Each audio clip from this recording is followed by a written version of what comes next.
2025. Kita dapat berkumpul bersama dalam kegiatan webinar spesial Hari Perkebunan ke-68 dengan tema Hari Perkebunan ke-68 Membangun Perbenihan dan Benih Unggul untuk Masa Depan Perkebunan Indonesia. Perkenalkan, saya Anindya yang akan memandu jalannya acara. Untuk topik pembahasan pada webinar kali ini adalah yang pertama, benih unggul sebagai kunci sukses dalam perkebunan kakao. Dan yang kedua adalah persyaratan menjadi produsen perbenihan. Materi ini akan disampaikan oleh narasumber yang luar biasa dan kompeten di bidangnya. Sebelum memulai pemaparan materi, izinkan saya membacakan tata tertib webinar terlebih dahulu. Yang pertama, peserta dimohon untuk menonaktifkan audio selama moderator maupun narasumber berbicara. Sesi diskusi akan dilaksanakan setelah kedua narasumber selesai menyampaikan materi. Peserta dipersilakan menggunakan fitur raise hand Zoom dan mengaktifkan audio ketika dipersilakan atau menuliskan pertanyaan di kolom chat Zoom. Baik, kita masuk pada sesi pemaparan pertama yang akan dibawakan oleh Prof. Dr. Insinyur Rubio MSI, peneliti ahli utama BRIN dengan judul materi benih unggul, kunci sukses dalam perkebunan kakao. Ya, halo selamat siang Prof. Selamat siang, Assalamualaikum Mbak Nindya. Ya, Waalaikumsalam. Bagaimana Prof kabarnya? Alhamdulillah sehat. Terima kasih sudah diundang untuk berbagi informasi, Mbak. Iya, untuk Pak Dadang apakah sudah ada di Zoom, Pak Dadang? Selamat siang Pak Dadang.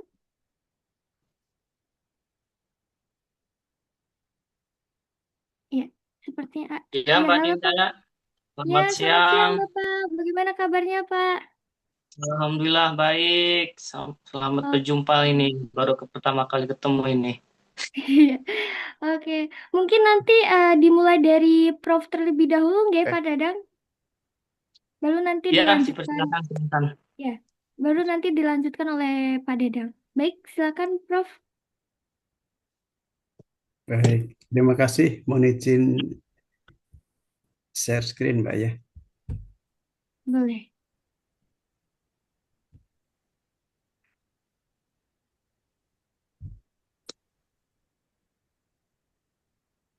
Sudah kelihatan, Mbak? Oke, sudah Prof.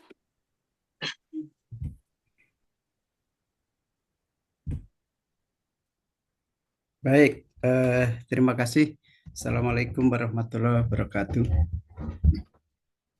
Pertama-tama kita panjatkan puji syukur kepada Allah atas paparan nikmat sehingga pada hari ini kita masih bisa diberikan kesehatan sehingga kita bisa bersama-sama untuk diskusi terkait dengan KAKO ya. Sekali terima kasih Gamal Institute yang telah memberikan kesempatan pada saya yang kesekian kali untuk berbagi informasi terkait dengan KAKO ya. Bapak Ibu yang saya hormati, terima kasih atas kehadirannya baik yang lewat Zoom maupun yang dengan media lain ya. Sesuai dengan apa yang disampaikan pada saya, ini adalah judulnya Benih Bermutu Kunci Sukses Perkebun Kakao ya. Bapak Ibu, Indonesia memang merupakan negara yang mempunyai kontribusi besar untuk perkabuan dunia. Gitu. Kita yang beberapa tahun yang lalu kita di peringkat ketiga dunia, tapi saat ini kita berada di peringkat 7, ya. Karena kondisi perkabuan kita memang selain juga produktivitasnya relatif menurun, kemudian juga luas lahan juga menurun karena beberapa tahun yang lalu kita terkena hama, yaitu penyakit hama penggeret buah kako atau PBK. Jadi ini salah satu pendorong perkebunan kako yang didominasi oleh rakyat. Hampir 98% ini begitu drastisnya menurun, sehingga kontribusi kita untuk di dunia kita saat ini menempati peringkat 7 ya untuk produsen kakao dunia. Nah, terkait dengan benih Bapak Ibu, kenapa sih benih? Ya, ini benih adalah merupakan permasalahan yang utama atau main problem daripada perkebunan eh, untuk menjadi penting karena mengingat komoditas perkebunan khususnya kakao ini merupakan tanaman jangka panjang dan ini merupakan investasi jangka panjang juga bagaimana menyediakan benih yang bermutu sehingga memungkinkan atau memberikan kontribusi yang besar dalam aspek produksi terhadap para petani pekebun. Ya. Untuk meningkatkan produksi dan produktivitas komoditas perkebunan tidak terlepas dari kondisi perbenihan yang diusahakan. Oleh karena itu, ini saya memandang penting benih untuk menjadi titik ungkit atau menjadi primordi awal bagaimana produksi kakao ke depan akan kita hasilkan baik dalam aspek produksi maupun mutu hasilnya. Ini yang terpenting kita pahami bersama untuk perbenihan. Kemudian selain juga mutu benih, ini inovasi kelembagaan perbenihan juga sangat-sangat diperlukan. Ya, sehebat apapun menyediakan logistik perbenihan kalau kelembagaan perbenihan tidak dijaga atau disiapkan dengan baik, itu juga tidak akan memberikan aksesibilitas terhadap konsumen, baik kepada petani, pekebun maupun perusahaan perkebunan yang menginginkan benih itu mudah untuk diakses sehingga memungkinkan untuk mengusahakan tanaman kakao yang memiliki mutu benih yang baik itu akan diwujudkan. Oleh karena itu, rekayasa atau rancang bangun dari kelembagaan yang bertujuan mendukung pengembangan penerapan inovasi teknologi, khususnya perkebunan dan proses produksi yang berkelanjutan untuk kakao ini sangat-sangat diperlukan. Itu permasalahannya, Bapak Ibu. Jadi aspek kelembagaan selain mutu benih juga ini menjadi kunci bagaimana membangun inovasi kelembagaan itu diperlukan. Kemudian Bapak Ibu, ini bagaimana saya sampaikan karena sekarang itu masih ada yang menyebut benih atau varietas lokal, benih atau varietas hasil pemulihan. Ini kadang-kala masih juga belum begitu pas memahaminya, oleh karena itu saya punya kewajiban untuk menyampaikan apa sih yang dimaksud benih lokal. Bapak Ibu, sesuai dengan Undang-Undang Nomor 9 Tahun 2000 pada penjelasan pada pasal 7 Undang-Undang Nomor 29 Tahun 2000 menjelaskan bahwa varietas lokal ini milik masyarakat dan dikuasai oleh negara atau pemerintah. Pemerintah berkewajiban memberikan penamaan terhadap varietas lokal. Ya, itu pada pasal 7. Jadi jelas sekali bagaimana itu varietas lokal itu kepemilikannya. Kemudian ketentuan penamaan, pendaftaran, dan penggunaan varietas lokal, serta instansi yang diberi tugas untuk pelaksanaannya diatur oleh pemerintah, yaitu PP 13 tahun 2004 dan Permentan nomor 1 tahun 2006. Ini saya rasa silakan Bapak Ibu nanti juga bisa mencermati dalam kondisi yang sudah dikemenkan. Kemudian varietas lokal adalah varietas yang telah ada dan dibudidayakan secara turun-temurun oleh petani serta menjadi milik masyarakat dan dikuasai oleh negara. Itu Bapak Ibu. Kemudian yang berikutnya varietas hasil pemulihan adalah varietas yang dihasilkan dari kegiatan pemulihan tanaman. Jadi bagaimana varietas pemulihan ini dihasilkan mulai dari eksplorasi, kemudian memilih aksesi yang bagus, kemudian diuji adaptasikan atau diuji multilokasi, atau kita menggunakan tetua-tetua atau parent digunakan untuk menghasilkan varietas unggul baru yang mempunyai keunggulan baik dalam produksi, mutu maupun ketahanan dan adaptabilitasnya terhadap kondisi agroekosistem yang ada, itu dengan menyilangkan dari dua tetua yang kita desain untuk menghasilkan varietas unggul baru tersebut. Ya, itu hasil pemuliaan ya. Kemudian bagaimana sistem pengawasan perbenihan yang ada? Nanti mungkin untuk narasumber yang kedua mungkin paling pas, tapi ini saya sampaikan. Sehebat apapun kondisi mutu benih kita, kemudian kelembagaan juga terbangun, tapi pengawasan benih itu mutlak diperlukan. Yaitu terkait dengan bagaimana sumber benih, dari mana sumber benih dihasilkan. Misalkan Bapak mau membangun kebun induk misalkan, Bapak Ibu harus memperoleh breeder seed atau benih pemulia atau benih penjenis dari penghasil varietas itu. Itu mutlak diperlukan apabila Bapak ingin membangun kebun induk dengan tersertifikasi dengan produksi benih kelas tertentu. Itu ada mekanismenya. Kemudian bagaimana pengawasan tersebut dalam aspek untuk produsen benih. Ya, jadi ada sumber benih, ada produsen benih, dan kemudian bagaimana pengawasan peredaran perbenihan.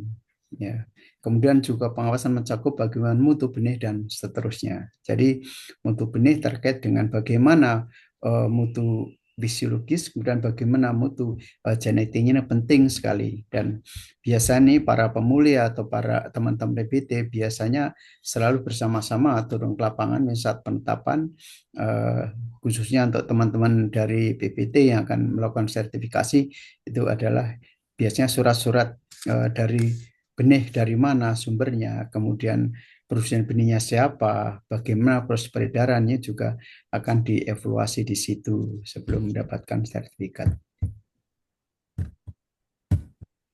Kemudian untuk benih unggul atau varietas unggul, ini bagaimana sih sebenarnya peredaran atau cara memperolehnya? Kapan sih akan diperoleh dan bagaimana mekanismenya?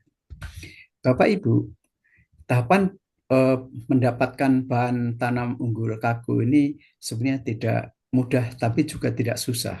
Ya, karena apa? Ada dua model di dalam memperoleh varietas unggul. Yang pertama, kita bisa introduksi, eksplorasi maupun seleksi. Ya, kemudian dari introduksi itu berarti kita mendatangkan dari daerah lain atau negara lain, ya.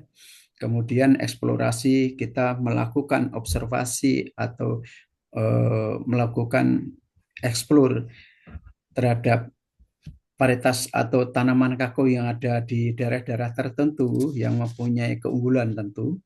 Jadi keunggulan bisa dalam aspek produksi, bisa dalam aspek mutu, bisa dalam aspek ketahanan, baik terhadap hama maupun penyakit utama. Ya.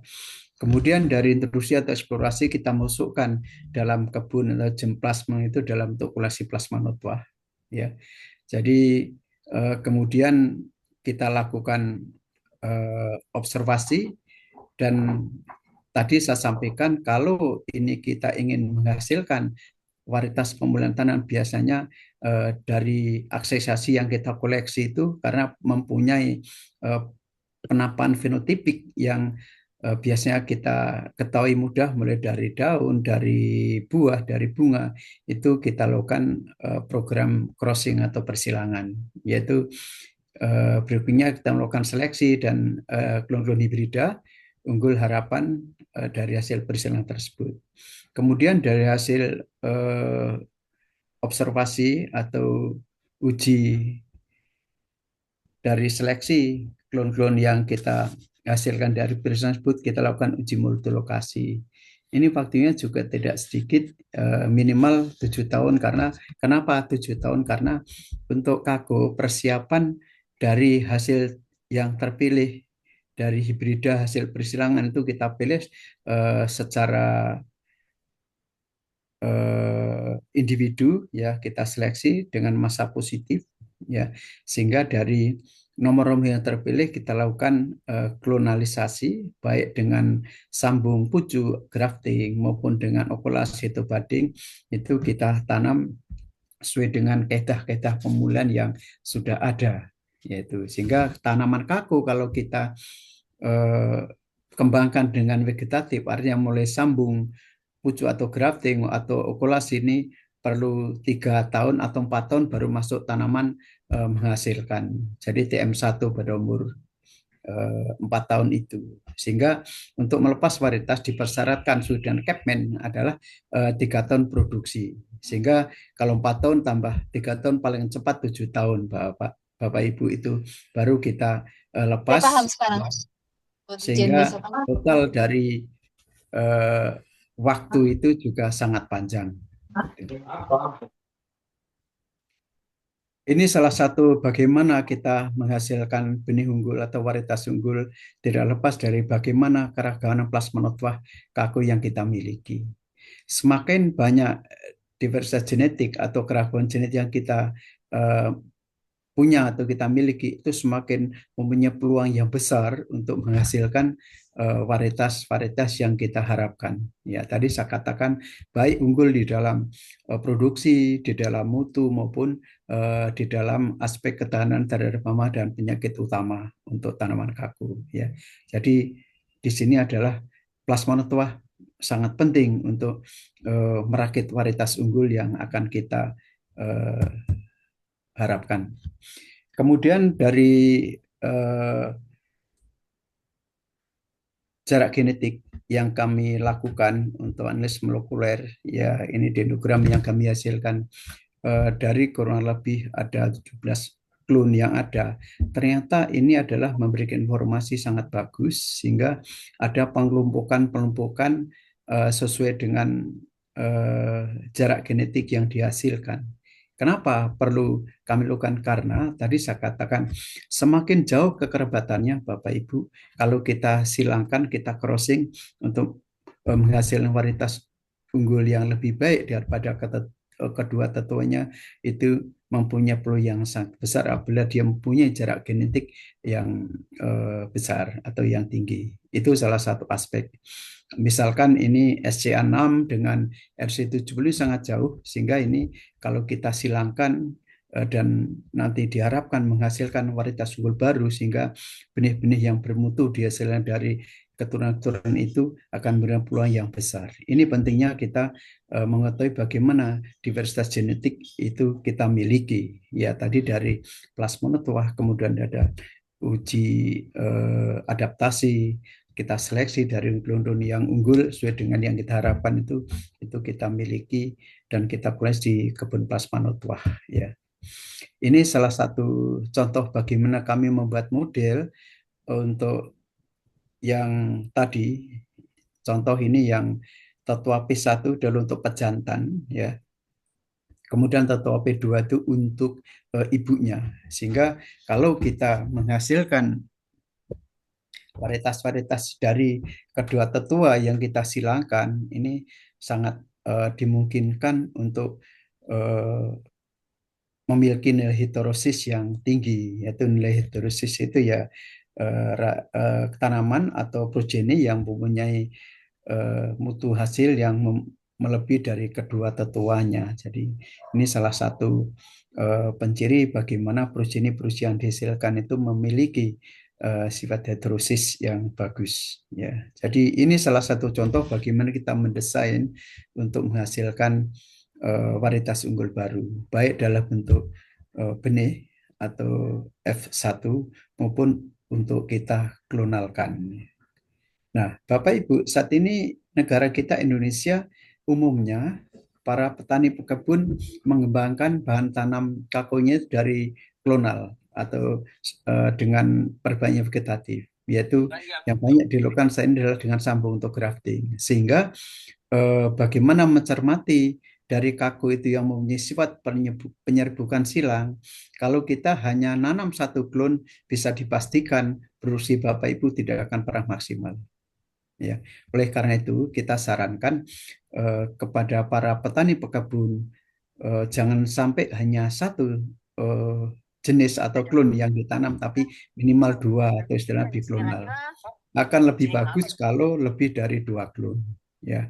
Dan klon-klon apa yang sangat kompatibel atau punya kompatibilitas yang bagus nanti akan saya sampaikan di belakang ya, hasil riset yang kemelukan bertahun-tahun ternyata memberikan informasi yang bagus bagaimana untuk memperoleh produksi yang maksimal para petani pekebun yang ada di Indonesia ini bisa diperoleh. Contoh ini klon unggul dari varietas yang kami hasilkan ya. Contoh BB1. Ini adalah hasil pemuliaan yang kami lepas pada tahun 2023. Ini juga memiliki daya hasil yang cukup tinggi dan saat ini paling tinggi dari varietas-varietas yang ada di Indonesia yang sudah dilepas baik sebagai varietas klon nasional maupun klon spesifik yang ada di Indonesia ya. Kemudian dengan pot index juga 15, ini jauh lebih besar dibanding dengan MCC02 dan S2 yang saat ini sedang mendominasi perkebunan kakao di Indonesia, Bapak Ibu. Ya. Kemudian ukuran biji juga relatif lebih besar, sama dengan MC02, di mana para pabrikan saat ini mempersyaratkan untuk ukuran biji ini bobotnya minimal 1 gram. Ya, ini salah satu standar yang para pabrikan tuh kendaki. Sehingga grade daripada BB1, kemudian MCC itu masuk AA, kemudian yang S2 itu dengan ukuran biji 0,8 gram masuk grade B. Ini salah satu contoh bagaimana pemerintah unggul baru yang menyiapkan benih untuk kita tanam ke depan ya, agar kakao kita, masyarakat kakao kita juga semakin tertarik karena ketersediaan varietas unggul atau benih unggul itu tersedia. Dan tentu bukannya tersedia, tadi saya katakan membangun kelembagaan perbenihan itu sangat penting. Oleh karena itu kami saat ini bersama dengan para produsen benih, pemerintah daerah membangun bagaimana menghasil benih unggul seperti untuk menghasil benih batang bawah RS1, RS2 kami bangun secara masif di seluruh daerah atau provinsi untuk pengembangan kakao yang ada di Indonesia. Itu. Ini salah satu bagaimana peran varietas unggul atau benih unggul ini akan mendorong untuk produktivitas dan peningkatan kualitas atau hasil daripada kakao yang kita usahakan. Ini arti penting daripada varietas unggul tersebut. Ini contoh mutu biji yang kami hasilkan dari varietas tadi, dari MCC, dari Sulawesi 2, dan dari BB1. Sepintas memang tidak ada beda, tapi kalau kita cermati ternyata bentuk BB1 saat ini yang ideal para pabrikan tuh menyukai bentuk biji yang seperti itu. Nah, itu adalah salah satu bagaimana benih unggul yang kita hasilkan itu juga memperhatikan keinginan daripada para konsumen. Artinya model pemulihan partisipatif ya. Ini selalu kami dorong, selalu kami pertimbangkan hasil varietas unggul baru atau benih unggul ini untuk kakao yang ada di Indonesia ya. Saya rasa varietas BB1, RS1, RS2 ini adalah monovarietas yang terbaru saat ini yang ada di Indonesia, Bapak Ibu ya. Kemudian tadi saya katakan kalau kita ingin memperoleh produksi yang tinggi, tentu kita harus memiliki varietas atau benih unggul atau klon-klon yang memang mempunyai kompatibilitas. Kalau pengembangan kakao dilakukan secara generatif, artinya dengan biji itu tidak masalah. Karena kakao yang dihasil dari seedling atau dari benih itu satu pohon atau satu tanaman membawa karakter genetik yang berbeda dengan benih-benih yang dihasilkan dari biji yang lainnya. Contoh, kalau satu kolven atau satu pot atau satu buah itu menghasilkan 40 biji, kemudian disemai, ditanam, keragaman yang ada di lapangan dari 40 akan jadi 40 keragaman yang ada di lokasi itu atau di lahan itu.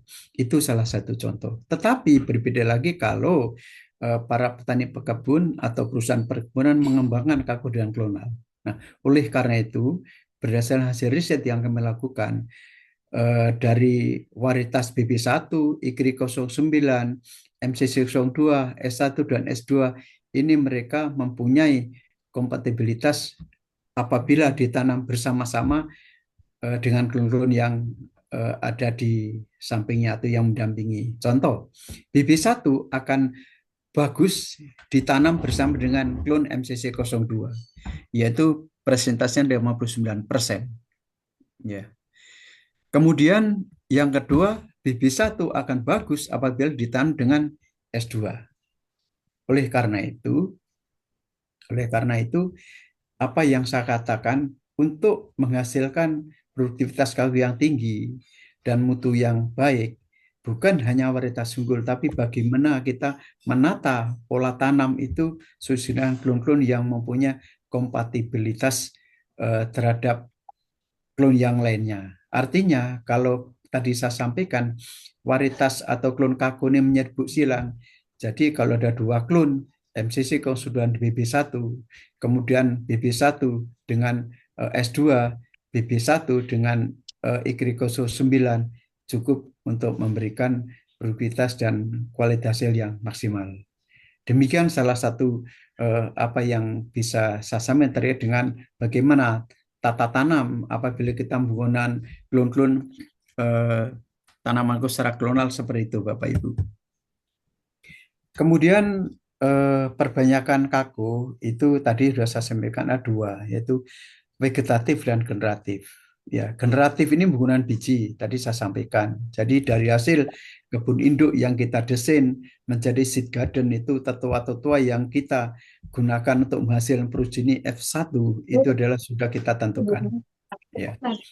Kemudian yang vegetatif tadi sudah saya sampaikan bisa dengan sambung samping, dengan sambung pucuk atau grafting, bisa dengan okulasi atau ada yang cangkok. Namun cangkok ini jarang berkembang. Yang banyak saat ini dikembangkan oleh masyarakat atau petani kebun adalah dengan grafting atau sambung pucuk.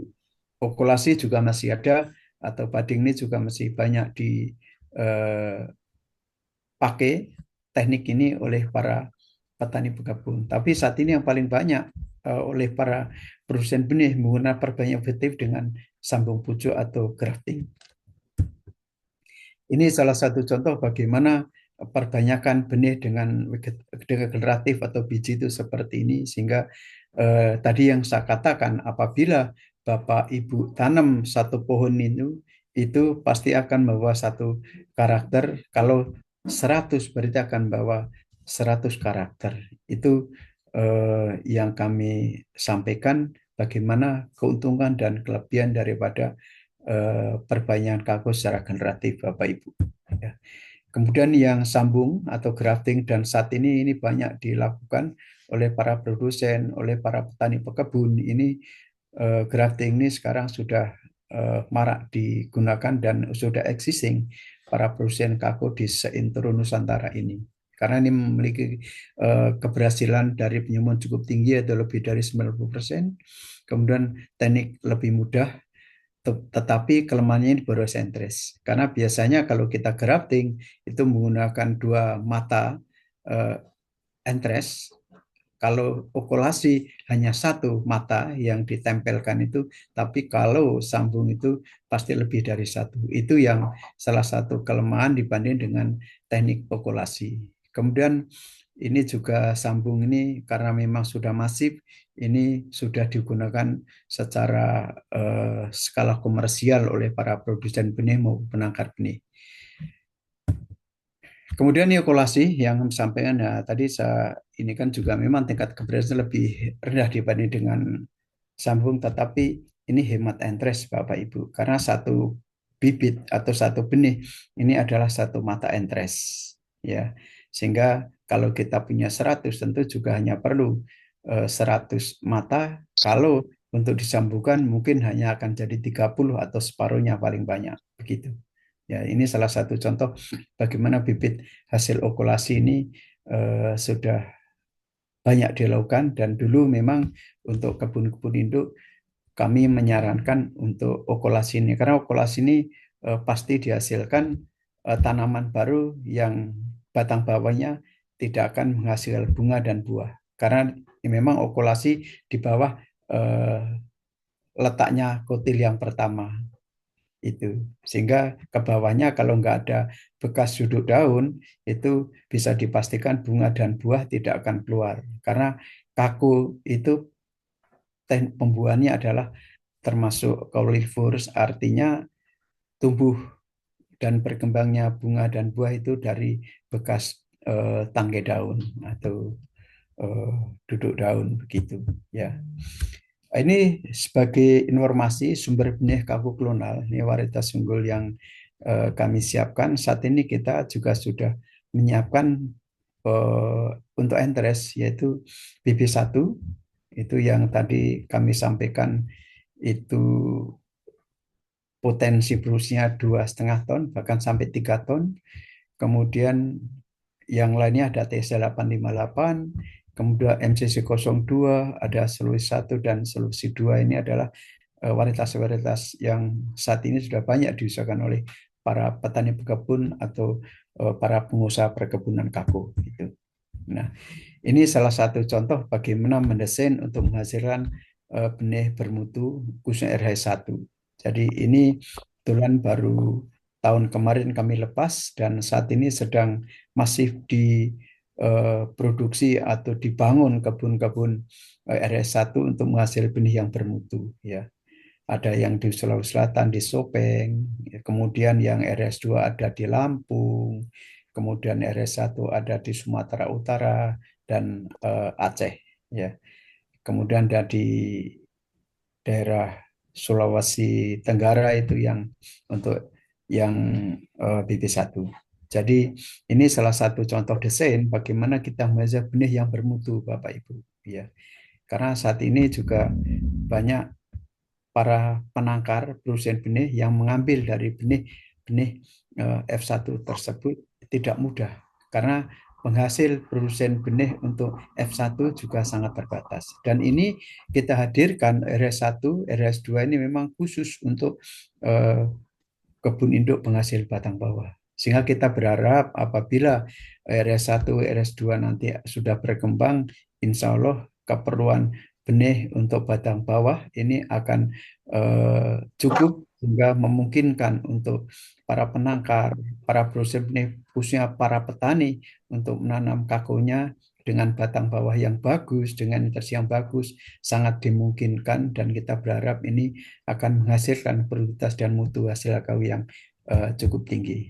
Ini contoh RS2. Jadi RS2 itu adalah pembentuknya ada BB1, ada S2 dan S1 ya. Jadi ini salah satu contoh. Kalau RHS1 tadi pembentuknya adalah BB1, kemudian MC Songdo dan S1 ya. Jadi seperti itu. Kemudian bagaimana sebenarnya setelah cerita panjang tentang varietas unggul ini adalah perkembangan inovasi teknologi varietas unggul baru untuk kakao ya. Bapak Ibu, ini pada tahun 1916 itu peneliti dari Belanda menghasilkan kakao mulia atau Jawa Kuku atau kakao edel. Itu adalah ada DR1, DR2, DRC16, DR38. Ya, ini adalah kakao mulia yang merupakan benih unggul atau varietas unggul yang ada di Indonesia hingga saat ini. Yang mencirikan daripada kakao edel atau kakao mulia ini adalah kotilnya pada waktu segar adalah berwarna putih. Kalau kakao linda atau kabel kakao atau yang kakao yang banyak diusahakan oleh rakyat saat ini adalah kalau dibuka kotilnya akan berwarna ungu atau dark pink itu. Kemudian produksinya juga masih cukup rendah, Bapak Ibu, dengan daya hasilnya hanya 1,5 ton. Ya. Kemudian ada setelah hampir 1 abad, akhirnya melepas kakao mulia yaitu IGRI 1 dan IGRI 2. Ya. Jadi ini salah satu varietas unggul baru daripada kakao mulia walaupun dilepas pada tahun sekitar 2025. Ya, ini IGRI 1, IGRI 2 merupakan generasi kedua setelah klon DR1, DR2, DR38, DR16 yang dilepas oleh para peneliti Belanda waktu itu. Jadi ini salah satu varietas yang pada saat saya masih bertugas di Balai Penelitian Perkebunan Jember, ini alhamdulillah kami bisa melepas dua varietas Kako Mulia, yaitu yang mempunyai hasil cukup bagus. Kalau tadi yang DR1, DR2, DR38, DR19 dilepas Belanda 1,5 ton, ini ada peningkatan kurang lebih 1 ton sehingga menjadi 2,5 ton dari hasil yang kami amati. Kemudian untuk Kakolinda, Bapak Ibu, ini pada tahun 2017 hingga 2005, riset inovasi dari varietas yang kami hasilkan tentu mempunyai keluaran khusus, yaitu varietas Kakolinda dan Mulia, terus tinggi, lemak di atas 55%, dan WSD dan PPK. Kenapa WSD? Pada saat itu memang kita sedang terinfeksi WSD dan luar biasa dan hama PBK, penggerek buah kako yang tadi saya katakan ini akan menjadi momok petani pekebun kako di Indonesia. Sehingga itulah yang mengakibatkan produsen kako enggan menanam kakonya sehingga berangsur-angsur kako kita menjadi peringkat 7 dunia dan produksinya juga sangat rendah.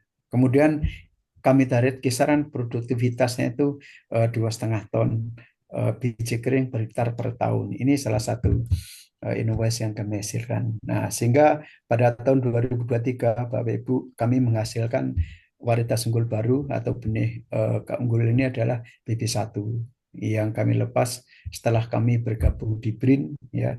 Kemudian tahun 2024 juga kami hasilkan dua varietas yaitu RS1 dan RS2. Kemudian teman-teman dari Puselit bersama dengan Mondelez ini bisa melepas dua varietas yang Monica 1 dan Monica 2. Kemudian tahun 2025 ini kami dari BRIN berkolaborasi dengan PT Mars, ini kami melepas dua varietas, ISC1 dan ISC11.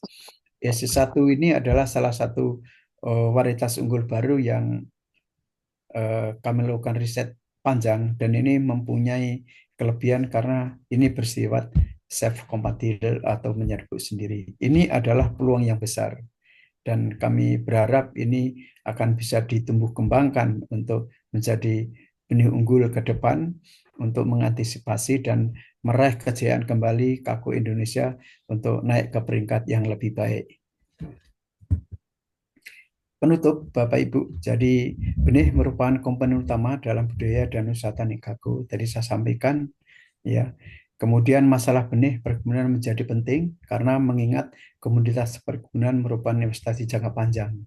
Jadi saya pesan kepada Bapak Ibu apabila menyampaikan informasi kepada para petani pekebun atau saudara-saudaranya yang ada di daerah masing-masing atau Bapak Ibu sendiri mau berusaha minta tolong, ini benih harus menjadi pertimbangan utama. Ya. Kemudian kelembagaan perbenihan mulai dari varietas, kebun induk, kebun interest, keberadaannya sangat-sangat diperlukan.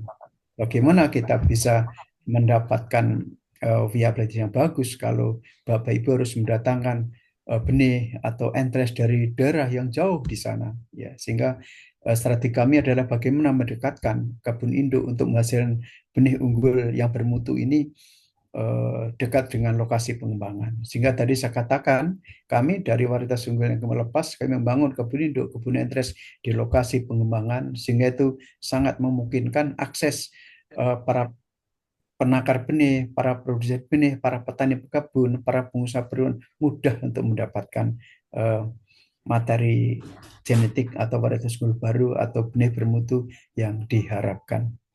Saya rasa itu Bapak Ibu yang bisa saya sampaikan. Mohon maaf apabila ada yang kurang berkenan. Saya akhiri. Assalamualaikum warahmatullahi wabarakatuh. Ya, Waalaikumsalam. Waalaikumsalam.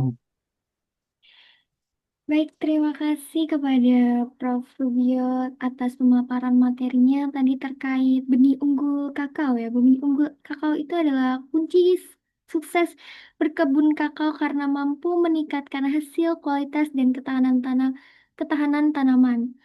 Dengan memilih varietas yang tepat dan merawatnya dengan baik, petani bisa mengurangi resiko gagal panen dan mendapatkan produksi yang lebih optimal. Mungkin Bapak Ibu yang ingin bertanya nanti setelah pemaparan materi dari Pak Dedang. Ya, Bapak Ibu. Baik, sebelumnya tadi saya baca komentar dari Bapak David, kebun kakaonya hanyut disapu banjir bandang di Padang. Oke, mungkin innalillahi wa inna roji'un, karena turut prihatin atas musibah yang menimpa di Padang, di Sebaga, terlebih lagi di Sumatera bagian Sumatera. Semoga diberi ketabahan dan kekuatan dalam menghadapi ujian ini. Kita doakan semoga cuaca segera membaik dan ada kemudahan dalam proses pemulihan ke depannya. Amin, amin ya Rabbal Alamin.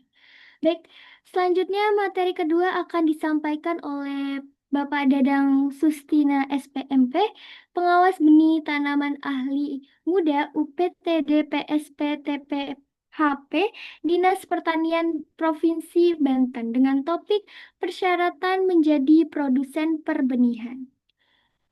Ya, Pak Dadang. Ya, terima kasih Mbak Nindya. Dengar Boleh, suara saya Mbak? ya terdengar. Mungkin Jelas ya? operator boleh dibantu untuk share screen.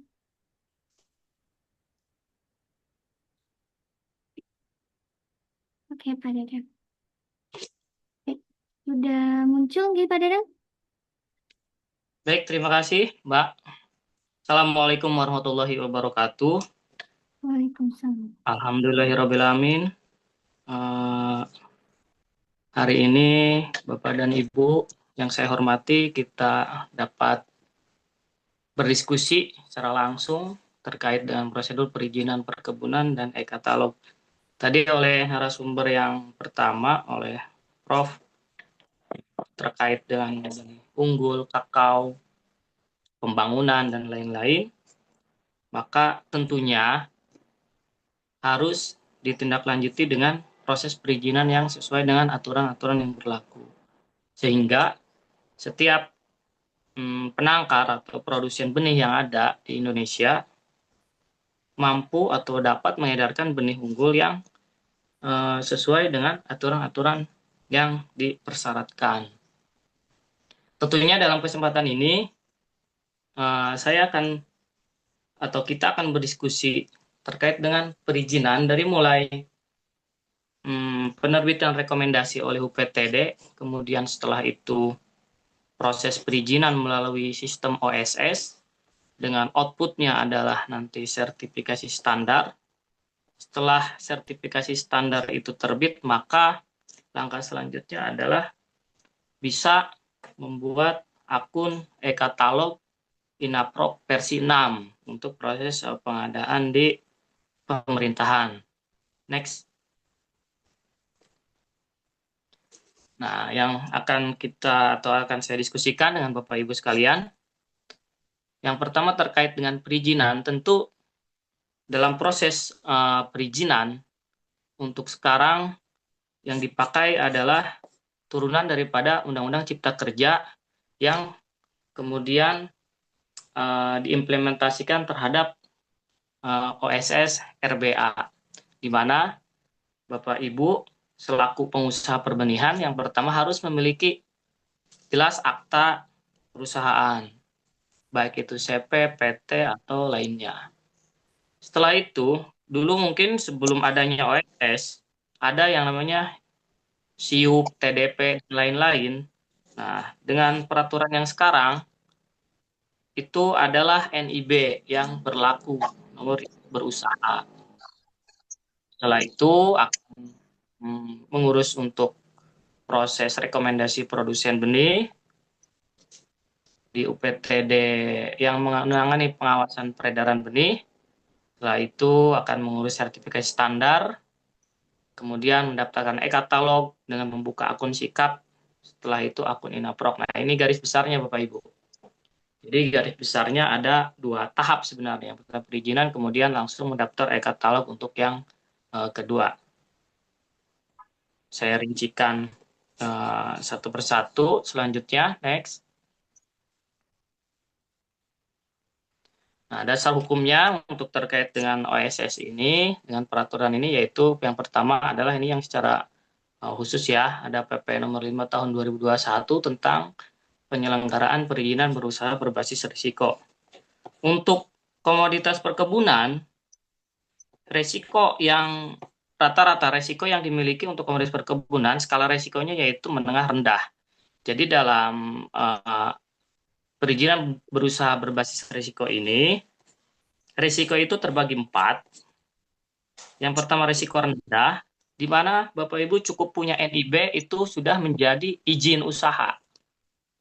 Nah, yang kedua adalah menengah rendah, di mana perusahaan Bapak Ibu itu harus ada rekomendasi dari instansi terkait dengan modal kurang dari 5 miliar atau UMKM. Nah, itu menengah rendah, nanti keluarannya adalah sertifikasi standar. Yang ketiga adalah risiko tinggi. Setelah itu yang keempat adalah risiko menengah tinggi. Mungkin maaf, yang ketiga adalah menengah tinggi, yang keempat adalah risiko tinggi. Nah, tinggi setara dengan izin gitu. Jadi untuk risiko rendah tidak perlu sertifikasi standar. Kalau risiko menengah tinggi sampai tinggi itu untuk yang modal yang lebih dari 5 miliar dan PMA, perusahaan modal asing. Kemudian aturan selanjutnya dasar hukum Permentan nomor 50 tahun 2015 tentang produksi sertifikat peredaran dan pengawasan tanaman perkebunan. Ada revisi kemarin terkait permentan ini, namun saya juga belum menerima untuk yang apakah sudah ditandatangani atau belum revisi dari permentan ini. Namun ada aturan-aturan yang banyak berubah juga, dan OSS ini masuk ke dalam rancangan aturan perubahan tersebut. Next. Nah, setelah Bapak Ibu memiliki NIB dan memiliki akta notaris, maka selanjutnya di dalam KBLI yang ada di NIB harus tercantum komoditi yang akan Bapak Ibu usahakan. Dalam hal ini adalah kakao. Kakao itu KBLI-nya menyatu dengan kopi dan teh. Jadi di sini menjadi kode KBLI 01270. Nah, KBLI 01270 ini harus tercantum di dalam NIB perusahaan Bapak Ibu. Kemudian ketika pemilihan KBLI-nya, pilih yang KBLI untuk perbenihan. Kalau KBLI untuk budidaya, dia nanti munculnya risiko rendah, tidak ada verifikasi, artinya tidak ada sertifikasi standar. Karena NIB sudah menjadikan sertifikasi standar. Maka Bapak Ibu pilih kode KBLI-nya 01270 yang perbenihan. Maka di sana akan muncul sertifikasi standar. Maka Bapak Ibu diminta untuk melengkapi persyaratan dalam rangka verifikasi sertifikasi standar. Adapun salah satu syarat untuk verifikasi sertifikasi standar adalah rekomendasi teknis dari UPT provinsi yang menangani pengawasan dan sertifikasi benih tanaman perkebunan di tiap-tiap provinsi. Dan syarat-syarat untuk mendapatkan rekomendasi sehingga bisa memverifikasi sertifikasi standar, yang pertama secara umum adalah penguasaan sumber benih. Penguasaan sumber benih di sini adalah Bapak Ibu bisa memiliki sumber benih atau menguasai sumber benih dalam arti bekerja sama atau membeli sumber benih yang ada, seperti benih butiran. Jadi bisa membangun sumber benih atau bisa membeli benih sumber yang dari kebun sumber benih yang dimiliki oleh petani yang sudah memiliki sumber benih. Itu yang syarat utama. Bisa MOU atau bisa membeli langsung. Yang kedua adalah penguasaan sumber daya manusia, memiliki sumber daya manusia di bidang perbenihan, tenaga-tenaga ahli dalam persemaian untuk kakao. Setelah itu terpenuhi, maka syarat yang ketiga yaitu menguasai sarana dan prasarana seperti fasilitas, perbenihan, tempat, gudang, kantor, sistem pengairan, dan lain-lain. Syarat-syarat selanjutnya, syarat administratif jelas itu ada surat permohonan yang ditujukan ke UPTD provinsi yang menjalankan perbenihan, kemudian membawa akta, KTP, NPWP, NIB, pas foto, dan peta lokasi. Ini merupakan syarat penerbitan daripada rekomendasi. Jika ini sudah terpenuhi, maka langkah selanjutnya yaitu ke sertifikasi standar. Jadi ini adalah tahap awal di ada tahap awal untuk menerbitkan izin ya. Selanjutnya next. Nah, terkait dengan sertifikasi standar, setelah Bapak Ibu mempunyai rekomendasi, di dalam sertifikasi standar ini, di dalam OSS, muncul juga persyaratan-persyaratan yang harus dipenuhi. Nah, persyaratan-persyaratan yang ada di rekomendasi kemudian diupload ulang di sistem OSS. Adapun syarat-syaratnya, yang pertama adalah label benih sumber atau surat kerjasama atau MOU. Label benih sumber dibutuhkan jika Bapak Ibu membeli bahan ya, atau biji, atau entres. Nah, itu dibutuhkan label. Kalau surat kerjasama atau surat kerjasama. Jika salah satu tidak masalah, jika dua-duanya lebih bagus. Kemudian rencana produksi yang akan diedarkan, kemudian rekaman kegiatan pemeliharaan benih, kemudian rekomendasi produsen benih tadi yang sudah diurus. Setelah itu surat permohonan untuk memverifikasi, ini ditujukan ke Dinas Pertanian setempat, lalu diupload di OSS. Nah, next. Nah, Bapak Ibu yang saya hormati, setelah persyaratan tadi lengkap, setelah diverifikasi oleh penanaman modal provinsi masing-masing, maka sertifikasi standar akan terbit otomatis. Jadi, Bapak Ibu setelah rekomendasi terbit tidak perlu tatap muka atau datang langsung ke penanaman modal karena semuanya sudah by sistem OSS. Nah, nanti terkait kekurangan berkas dan lain-lain nanti OSS ranahnya di sana di sistem OSS. Tapi biasanya jika syarat rekomendasi sudah terpenuhi, maka verifikasi paling lama 1 atau 3 bulan itu sudah keluar hasil. Jadi sertifikasi standarnya sudah terverifikasi. Kalau dulu kan zamannya IUP ya, izin usaha perbenihan tanaman perkebunan, sekarang sudah diganti oleh sertifikasi standar sistem OSS. Setelah sertifikasi standar tadi sudah diverifikasi oleh penanaman modal dan dinas pertanian, maka selanjutnya untuk dapat memasarkan benih perusahaan Bapak Ibu supaya dapat beli atau bekerja sama dengan pemerintah dalam memasarkannya, langkah pertama yaitu membuat akun sikap untuk e-katalog. Apa itu sikap? Sikap itu adalah sistem untuk menilai kinerja penyedia barang dan jasa. Dikelola oleh LKPP dan akun ini wajib dimiliki oleh penyedia untuk ikut tender.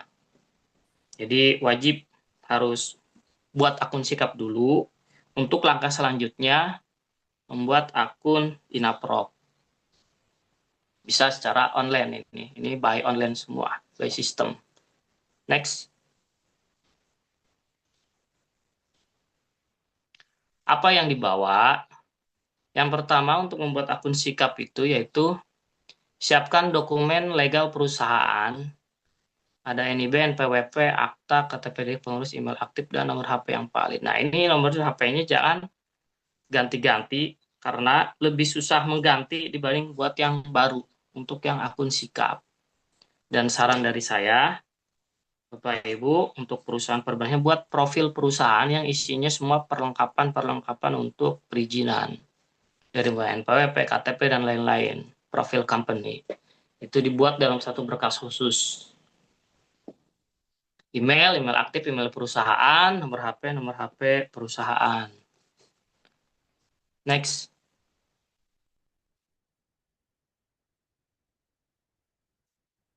Langkahnya, Bapak Ibu akses website sikaplkpp.go.id. Kemudian klik menu daftar, ada registrasi, setelah itu isi data-data yang dibutuhkan. Dan unggah dokumen-dokumen yang persyaratan yang tadi. Alamat email dan nomor HP yang Bapak Ibu daftarkan. Nah, nanti ada dapat kode OTP. Setelah itu, Bapak Ibu datang ke LPSE terdekat yang dipilih pada saat mendaftaran melakukan verifikasi dengan membawa profil perusahaan. Jadi, Bapak Ibu setelah masuk website Sikap LKPP, nah Bapak Ibu langsung datang ke LPSE yang terdekat. Nah, ketika masuk di website itu dipilih lokasi LPSE-nya yang mana. Jangan jauh-jauh, yang terdekat saja dari tempat Bapak Ibu berada. Membawa profil perusahaan menghadap ke sana untuk dilakukan verifikasi. Ketika ada permasalahan nanti dari pihak LKPP akan membantu, dari LPSE akan membantu permasalahan Bapak Ibu. Jadi itulah proses untuk membuat akun Sikap. Next.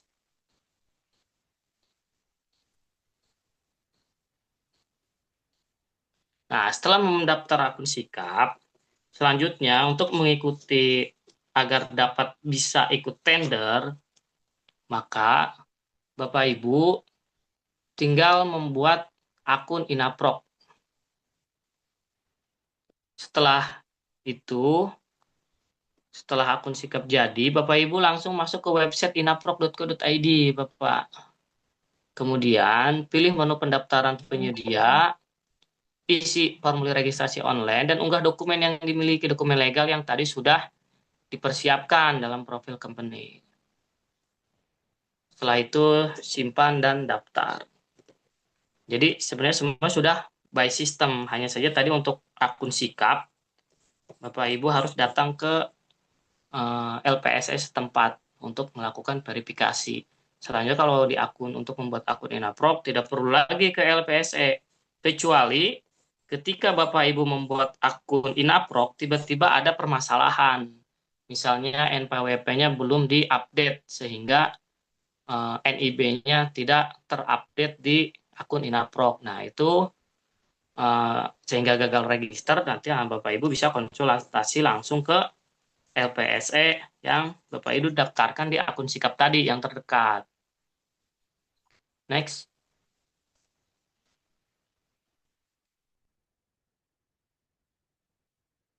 Nah, setelah secara online tadi didaftarkan, maka LPSE akan memeriksa kelengkapan dokumen Bapak Ibu by online. Selanjutnya, ketika valid, maka akan disetujui akunnya. Jika kurang valid, maka akan diminta perbaikan dokumen. Seperti itu. Ya, next. Setelah akun aktif, nanti lewat email, Bapak Ibu akan mendapatkan username dan password. Nah, ini username dan passwordnya jangan lupa. Kemudian lengkapi profil perusahaannya, update portofolio dan pengalaman kerja. Setelah itu, Bapak Ibu tinggal masukkan ke etalase produk yang dimiliki oleh Bapak Ibu sesuai dengan KBLI yang didaftarkan di NIB. Jika KBLI yang tidak didaftarkan di NIB itu tidak akan terbaca oleh Inaprok. Jadi dimasukkan, kalau Bapak Ibu cuma memasukkan di NIB adalah KBLI-nya kakao, maka nanti untuk di etalase hanya muncul KBLI-nya kakao. Begitu. Selanjutnya, nah ini tipsnya nih. Perusahaan Bapak Ibu yang jelas yang pertama adalah gunakan email dan nomor HP resmi perusahaan. Pastikan dokumen legalitas perusahaan itu yang terbaru, harus sudah yang terrevisi. Nah, itu rutin-rutin cek notifikasi pada akun LPSE dan Inaproknya. Nomornya jangan ganti-ganti ya Bapak Ibu, karena kalau sudah berganti dan Bapak Ibu tidak bisa menguasai nomornya lagi, nah itu pergantiannya lebih sulit dibanding pemilihan nomor yang baru gitu. Ya, selanjutnya. Nah, ini di slide terakhir ada tutorial ya untuk membuat akun sikap di YouTube. Nah, itu linknya, kemudian akun Inaprok. Secara garis besar, jadi saya ulangi lagi, untuk menjadi produsen benih yang legal, sehingga mampu memasarkannya melalui bersama dengan kerjasama dengan pemerintah. Yang pertama, Bapak Ibu harus memiliki akta dan NIB. Setelah itu harus memiliki rekomendasi. Setelah rekomendasi harus memiliki sertifikasi standar yang sudah terverifikasi.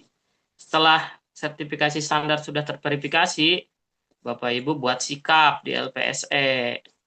Lewat online nanti verifikasi ke LPSE. Setelah sikap jadi, Bapak Ibu buka akun di Inaprok untuk ikut lelang di pemerintah. Setelah itu etalase dan perusahaan Bapak Ibu siap untuk memasarkan produk perusahaan Bapak Ibu. Next. Ya, selesai. Mungkin itu saja dari saya. Mohon maaf apabila ada kekurangan. Dipersilakan untuk diskusi selanjutnya dipimpin oleh moderator. Terima kasih. Wassalamualaikum warahmatullahi wabarakatuh.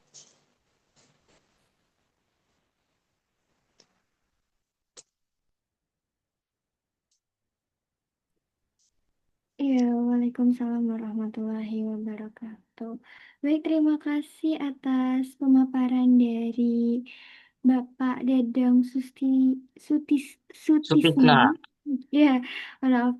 Sutisna tadi untuk menjadi produsen perbenihan itu pelaku harus memenuhi syarat yang legal ya dan teknisnya seperti memiliki izin usaha, sarana produksi yang memadai, tenaga ahli yang kompeten, serta mengikuti standar mutu benih yang ditetapkan pemerintah. Produsen, produsen juga wajib melakukan pengawasan mutu, pencatatan produksi, dan memastikan benih yang dihasilkan bermutu sehat dan dapat ditelusuri asal-usulnya begitu. Nah, selanjutnya yaitu selanjutnya yaitu memasuki sesi diskusi. Mungkin Bapak Ibu yang ingin berdiskusi terkait perbenihan kakao atau terkait katalog perbenihan bisa langsung saja di raise hand atau menonaktifkan menonaktifkan audionya lalu bisa juga di kolom chat Zoom. Mari Bapak Ibu jika ada yang ingin bertanya.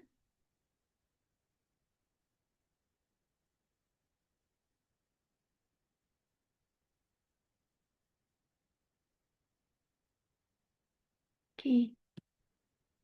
Mungkin Bapak Zuwirjoni apakah ingin bertanya?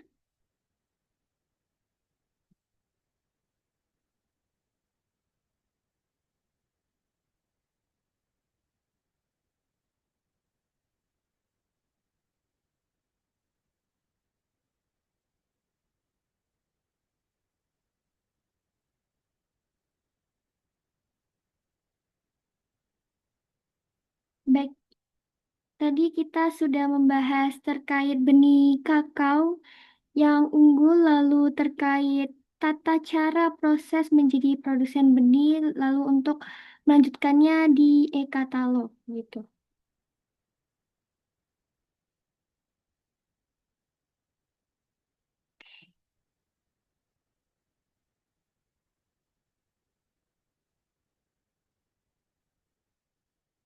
Oke, mungkin di sini ada pertanyaan titipan, untuk Prof. Rubio. Di sini apa saja faktor yang paling menentukan keberhasilan produktivitas kebun kakao selain penggunaan benih unggul? Baik, terima kasih Mbak. Kalau ditanya terkait apakah faktor yang keberhasilannya, ada beberapa. Yang pertama faktor tanah. Ya. Jadi tanah, sehebat apapun benih yang dimiliki, varietas unggul dimiliki. Kalau nggak punya tanah ya tidak bisa tanam kakao kan begitu. Tapi bukan itu maksud saya. Artinya tanah itu menjadi salah satu faktor penentu karena sebagai media untuk pertumbuhan tanaman mulai dari akar, batang dan daun, kemudian nanti hasil bunga dan buah itu memang tanah menjadi faktor penting di dalam usaha tani atau budidaya kakao, yaitu tanah diharapkan volumenya lebih dari 1 meter, ya. Kemudian juga pH-nya netral, ya. Kemudian pada saat mau tanam ya tentu tolong dikasih pupuk kandang, ya, lubang tanam tergantung kondisinya tapi minimal 50 cm lebar dalamnya gitu.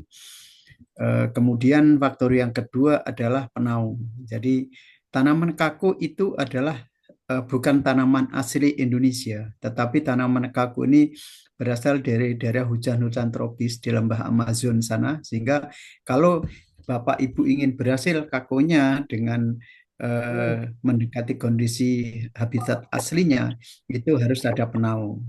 Ada juga yang sering menaikkan saya, kebun kakao saya kalau pakai penaung malah malah rusak.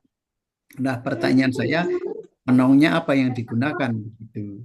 Sehingga salah satu faktor penentu keberhasilan itu penaung itu penting, dan penaung yang baik untuk tanaman kakao itu tanamannya tidak bersaing dengan tanaman utama atau kakonya.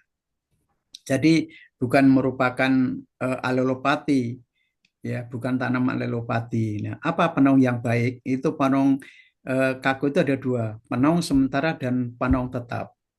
Artinya penaung sementara ya digunakan pada saat tanam penaung belum berfungsi dengan baik, penaung tetapnya, sehingga tanam penaung sementara sifatnya sementara menunggu penaung tetapnya berfungsi dengan baik. Berapa kerapatan tanaman penaung untuk kakao yang sudah menghasilkan? Eh, itu bisa saya informasikan itu sekitar 25%, ya. Artinya kalau dari tanaman kakonya, jadi kalau tanamannya berhektar 1.000 berarti eh, Bapak Ibu harus minyak menaung di dalam lahannya itu 250 eh, tegaan atau pohon penaung. Apa penaung yang paling baik tergantung kondisi daerah masing-masing. Tapi umumnya penaung itu karena harus mudah diatur, mudah dipangkas sehingga kalau mudah dipangkas artinya dipangkas kemudian mudah tumbuh kembali tunas-tunasnya untuk berfungsi penaung, yaitu ada lamtoro yang tanpa biji atau biji 79 lamtoronya, boleh juga Bapak Ibu dengan kelapa, ya, atau dengan eh, gliriside atau gamal, yaitu penaung tetap. Kemudian agar penaung berfungsi dengan baik, karena kalau penaung terlalu rimbun bisa dipastikan kelembapan kebun akan tinggi sehingga penyakit busuk buah yang disebabkan oleh Phytophthora palmivora itu akan menginfeksi tanaman kita. Oleh karena itu mohon jangan terlalu rimbun. Nah, bagaimana untuk mengurangi kelembapan? Pada saat awal dan awal musim hujan itu biasanya dipotong 50% dari penaung yang ada. Jadi kalau Bapak Ibu punya 250 penaung, berarti 125 dipotong pada saat awal musim hujan untuk mengurangi kelembapan. Kemudian yang 50% dipotong pada saat akhir musim hujan. Sehingga nanti pada saat ada kemarau aman karena fungsi penaung sudah berfungsi dengan baik. Itu. Kemudian yang ketiga, kakao itu akan berhasil dengan baik apabila dirawat dengan baik, artinya pupuk, ya, pupuk. Kemudian yang tidak kalah penting adalah pangkas. Nah, pangkas pada tanaman kakao itu ada 3 macam. Yang pertama adalah pangkas bentuk, ya. Kapan pangkas bentuk dilakukan dan cabang apa yang dipangkas? Ini pangkas bentuk dilakukan pada saat tanaman masih umur 1 sampai 1,5 tahun.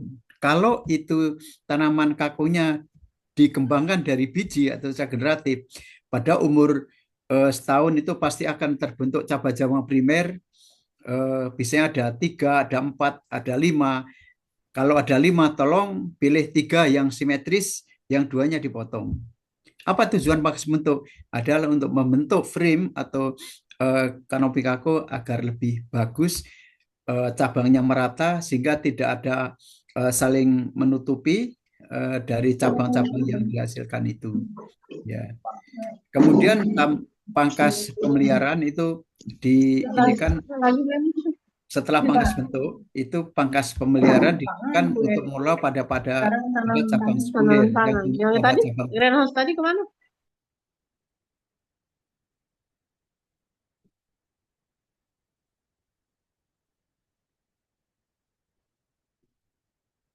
Ya, halo, Prof. Rubio.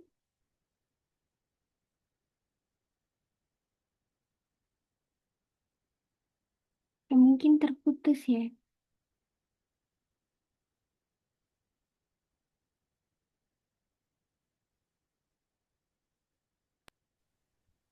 Maaf. Oh iya, baik. Ya. Pangkasan Ya, tadi udah saya sampaikan ya, Mbak ya? ya, pangkas bentuk gitu tadi. Oh ya. Sampaikan. Oke, pangkas bentuk sudah jelas. Kemudian pangkas pemeliharaan itu ya pangkas yang dilakukan untuk mengelola cabang-cabang yang tumbuh di cabang primer tadi, Bapak Ibu. Eh, itu untuk tujuan agar terbentuk frame dari cabang-cabang yang akan mendukung produksi kakao kita itu seimbang. Artinya tidak berat sebelah dan tidak overlap. Ini juga mengurangi kelembapan. Kemudian terakhir adalah pangkasan produksi. Apa itu pangkasan produksi? Yaitu pangkasan yang diarahkan untuk menghasilkan produksi. Cabang apa yang dipangkas? Pertama, cabang yang sakit. Kedua, cabang yang balik. Ya. Kemudian cabang-cabang yang rusak atau mati. Ya. Kemudian cabang yang turun ke bawah. Kalau tunas air itu masuk dalam pangkasan pemeliharaan, ya, atau cupon bahasanya. Itu untuk pangkasan. Kemudian yang kedua jangan lupa juga karena kalau kita juga perlu makan, perlu asupan gizi, kakao pun juga perlu dipupuk, Bapak Ibu. Sehingga ada keseimbangan antara hara yang digunakan dengan hara yang diberikan itu. Kemudian yang keempat yang tidak kalah penting adalah panen. Nah, panen biasanya para petani pekebun itu lupa bahwasannya kakao itu tadi saya sampaikan, kakao itu tumbuh berkembangnya bantalan bunga dan buah di bekas duduk daun. Sehingga pada saat panen jangan sampai diuntir ya, tapi tolong gunakan pisau atau gunting pangkas yang tajam dan pas pada pangkal buahnya itu. Jangan sampai memotong rata dengan bantalan, karena kalau sudah bantalan terpotong atau rusak, itu tidak akan tumbuh lagi. Kalaupun tumbuh bunga dan buah perlu waktu yang lama, dan itu kerugian untuk para petani kakao yang mengusahakannya gitu. Ya. Kemudian pangkasan produksi tadi tidak perlu pangkas berat kakao itu, dan kuncinya adalah sering tapi ringan. Seperti itu ya. Kemudian yang terakhir adalah kakao itu sering dilihat, Mbak Nindya. Jadi karena kakao itu ya sama dengan kita, kalau kita sering diperhatikan itu juga akan memperhatikan kita. Tapi kalau Bapak Ibu pangkas saja tidak pernah, apa lihat kebunnya, apa ibu nggak pernah, ya hasilnya sesuai apa yang dari perhatian kita begitu ya. Saya rasa itu salah satu konsep. Kemudian yang tidak kalah penting ini saya katakan, untuk menghasilkan kakao yang produksi tinggi itu harus minimal biklonal. Sekali lagi, jangan hanya menanam satu macam atau satu varietas atau monoklon. Ya, yang sering saya katakan adalah minimal Bapak Ibu kalau tanam dengan teknik vegetatif atau klonal harus lebih dari satu klon, minimal 2 klon disebut biklonal. Kalau lebih dari klon, 2 klon kita sebut dengan poliklonal. Ya, ini penting karena tadi saya katakan kakao itu adalah menyerbuk silang, sehingga kalau hanya satu macam, satu waris, apa enggak, pertanyaannya apa enggak mau buah, mau buah, Mbak. Tapi Bapak Ibu, tapi nanti setelah waktu tertentu biasanya dia akan menurun. Apakah banyak serangan hama atau penyakit ya, atau nanti produksi bijinya biasanya banyak yang tidak beranas atau kempes ya. Itu salah satu dampak bagaimana kami sarankan untuk menanam kako kalau dengan klonal itu minimal 2 klon atau biklonal. Kalau bisa poliklonal jauh lebih bagus. Makanya sebenarnya kalau kita menanam dengan perbanyak secara generatif atau dengan biji itu biasanya lebih aman untuk keberlanjutan daripada produksinya itu. Saya rasa itu Mbak Nidia, terima kasih. Iya, baik. Terima kasih juga atas jawabannya Prof. Rubio tadi terkait faktor produksinya itu tanah ya. Kita harus memperhatikan tanahnya, terus pH-nya juga harus netral ya tanahnya agar nanti juga produktivitasnya Ya, betul. berkembang gitu. Lalu ada tanaman, pertama harus ada tersedia tanaman penaung ya Bapak. Lalu tanaman itu juga diperhatikan juga kalau pas musim hujan itu 50% dipangkas dan untuk nanti kemarau 50% juga dipangkas agar nanti seimbang gitu. Ya, Lalu dirawat juga baik pangkal bentuknya. Lalu yang keempat tadi panennya harus diperhatikan juga Bapak Ibu harus menggunakan alat bukan hanya cuman di asal cabut begitu. Jadi harus diperhatikan agar nanti juga bisa berproduktivitas lebih bukan bagus dicabut, gitu. Mbak, Ya. dipluntir gitu. Oh iya di pelintir ya Pak. Ya, Diuntir ya. ya di Kalau pelintir. dicabut tuh padi di sawah dicabut itu. Oke baik Bapak. Ya mungkin tadi ya harus menggunakan alat pemotong khusus ya Bapak. Lalu selanjutnya yaitu kakao harus sering diperhatikan juga, jangan cuma dibiarkan saja karena kakao juga perlu perhatian begitu Bapak.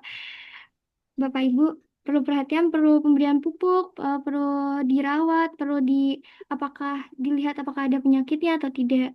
Lalu untuk itu juga ada saran bahwa minimal itu lebih dari 1 klon karena biar lebih produktif gitu.